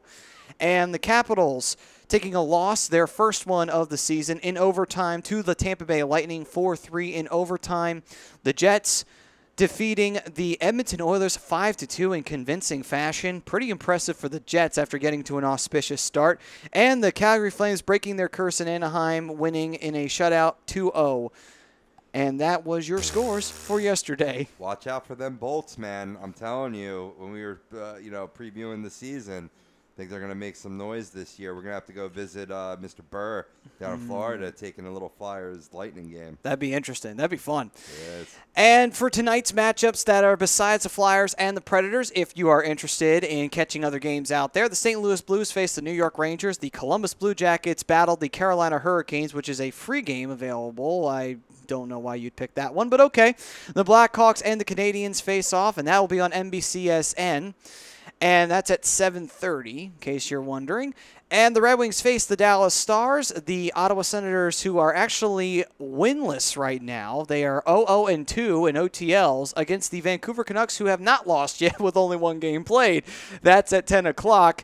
And the other game that'll be on NBCSN at 10 o'clock sharp will be the Arizona Coyotes taking on the Las Vegas Golden Knights, who are undefeated. The Coyotes are winless right now with an OTL and a regulation loss. I will definitely be tuning into that game, mainly because it's the Vegas home opener. Yeah, big time. That too. It is Big also excited. the Vegas home opener. Yep. So, got some interesting games coming on tonight, folks. I mean, obviously, you can catch the Flyers game and the Predators game. You could also, if you want to, take a look at the Blackhawks and the Canadiens, the original 6 battling it out. And you could see the Golden Knights for the very first time in Vegas against the Coyotes for the very first time in Las Vegas history. I'll probably catch that game myself, just out of pure intrigue. I want to see what that's like. It'd be very interesting. I'm totally watching that game, not just because it'd be my first real look at the Golden Knights, and that's not preseason. It's just interesting to see because how well they're playing, and it's just their first 2 games. I mean, that could just be like pure adrenaline. It could be the fact that maybe this team is better than we all thought. Yeah, true. I mean, James Neal has 3 goals already for this team. He's a talented goal scorer. He's definitely exciting to see. And I loved when they picked him. I was like, that's a solid pick. I got Kevin Coleman chiming in here, and he goes, real quick shitzo moment. I'm totally amped for tonight's game. Flyers win, and I'm thrilled. Predators win, and my second favorite team wins. He's his Western Conference is Nashville. He has some roots in Nashville. It's done some business down there. Obviously a local fan of the Philadelphia Flyers. So this is his, Stanley Cup, so to speak, moment of the season when the two face off tonight. So he'll be amped for that game. Little shout out, Mr. Coleman. Kind of like how I was amped up for Saturday. Yes. Now it was And then I lost it in overtime. And I was amped up for our But season no opener. losers, though. You know what I mean? You got Philly roots. You know what I mean? No, if you're going to lose to a team, it might as well be the Flyers by Crocky. Right. By Crocky? We talked about Australian guy before. Crocky. It made me think of Steve Steve the Irwin. crocodile hunter. Gorgeous. Gorgeous. Anyway. Come watch me as I bitch slap this baboon. Anyway. With that being said, though, you got a point, Bri? I had it, and Oh, then I shit. lost it because I got thrown off by 2 guys trying to speak Australian. Yeah. Keyword. Hey, mate. Oi. Oi. One thing I'll point out, and if anybody's been watching the Flyers games, which are several of you out there, you've noticed that CSN is now NBC Sports Philadelphia. How do you guys feel about that? NBC is huge. kind of saw it coming. NBC's taking over. Yeah. Yeah. They're taking the world over. But it just means a little more national coverage for the Flyers, even through their own station. You know, like maybe they might broadcast a game, say in NBC Sports South, where their local home team is off or something. They did that with Comcast Sportsnet too. Every once in a while, we'll turn it on, and there'd be the Sharks. One afternoon, they were playing the Devils. They televised them here. Right. Blackhawks usually. Capitals as well. Right. They're all Are connected. they CSN? Yeah, Capitals were CSN. I thought so, but I don't want to say it. Right. I just love it because, of the national coverage ability and the fact that I fucking hate Comcast. So, I really wish – they overcharge so much for their products. It's ridiculous, but I'm so dependent on it that I can't go away from it. It's like heroin. Oh, my God. So, it's like I'm glad I don't have to see Comcast in the little right-hand corner anymore. But you know what? I can agree with Rob in this because you know what? You overpay for their products and they don't work. Yes. So, and they have nothing but negative impacts on your livelihood. So it is definitely like heroin in almost every shape and form. Yeah, I've had several friends like that. Yeah. No offense to the friends if you're watching this. I know all the offense. College buddies. Brian's just like sitting there, okay, and I choose to be here next to these two morons. That's what he's thinking right now in his head. I'm not using the term morons. Jackasses. That's better. All right, there we go. Asinine jackass. Delete. Jackass is a term of endearment. Well, at least here I do it love is. you guys, but don't worry, we love you too. When we make fun of you, it's all out of love. guys are nuts. I just like getting shock value laughs from our listeners. I love it because that's what I like when I listen to it. I'm like, he just said what? Well, we definitely had that in the middle of the show. That's for sure. So. Oh, what, with the sex wig? Well, that and the other object of the dungeon. Senor. Lucky for you guys, he was laughing along with it. And now we're getting back into it. Hopefully, too. he had no idea what you guys were talking about. I would hope. Hopefully, not. he was laughing at my reaction to you two. I hope not. I really do hope not. We're gonna have to so. put like a TV MA in the corner of our show from now on. Man. Or put a parental advisory sticker that you see on CDs and in the stores. I blame it on Doug. I blame it on Doug, who came into the studio today blasting straight out of Compton. You blame Doug Fresh of FDN. Yeah. Way to go, listen Greg. lyrics, man. It just put it in my head all day. Be raunchy, Pobia. Be raunchy. That's the next thing you know. You listen to NWA, and then all is lost after that. Then everything's off the table. Once you hear Ice Cube going crazy. I'm muting my mic for the rest of the show. There's only 2 minutes left. It's not going to be long I enough. deserve 2 minutes. I'm going to sit in the sin 2 bin. minutes in the sin bin for just minutes in the being Rob box. Povey. All right. Well, with 2 minutes left, I think it's time we wrap this sucker up and make last call. But with Flyers, big matchup tonight against the Nashville Preds, the defending Western Conference champion, their home opener, where they will be raising the banner. Big matchup for the Flyers, big test for them. Hopefully they can win this bad boy. We'll see what happens moving forward. And then their home opener on Saturday, 2 big contests as they will open up against the Washington Capitals. Man, I'll tell you what, I'm looking forward to these 2 games. I'm looking forward to it tonight, and I'm looking forward to the game on Saturday. Even though I have Philly losing on Saturday, I have them losing respectably. If it happens in my way, at least because, you know what, at least we're improved. We only lost 5-3. We only lost by 2. That's respectable, so I can live with that. Now, you, on the other hand, if they lose like that, I feel like I'll have to dummy smack, seriously. Wait, I get to dummy smack you, right? No, Rob. Because he wants the OT win. I have him losing, so it doesn't count for me. All right, fair enough. So there we go. But if mine winds up, winning.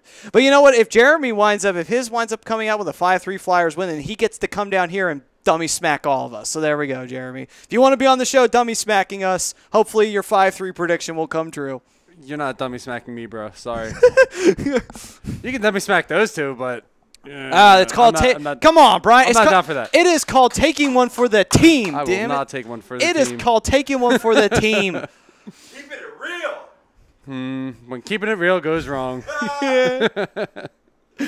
All right. So, with that being said, that'll do it for this edition of the Hockey Happy Hour. From all of us here, I am Matt Sassuti. This is the Brian, the Darkwing Daily, and Rob, the Broken One, Povia, who is deleting this edition of the Hockey Happy Hour. We will see you all next week on A2DRadio.com, where you can catch us every Tuesday, where we'll be bringing you more analysis of the Flyers and the NHL and more of that hockey action right here on A2DRadio.com. Sponsored by Scanzano Sports Center, located at 5 Carnegie Plaza in Cherry Hill, New Jersey. You can give them a call at 856-889-3434 or visit them on the web at www.scanzanosports.com. We'll see you all next week on A2DRadio.com.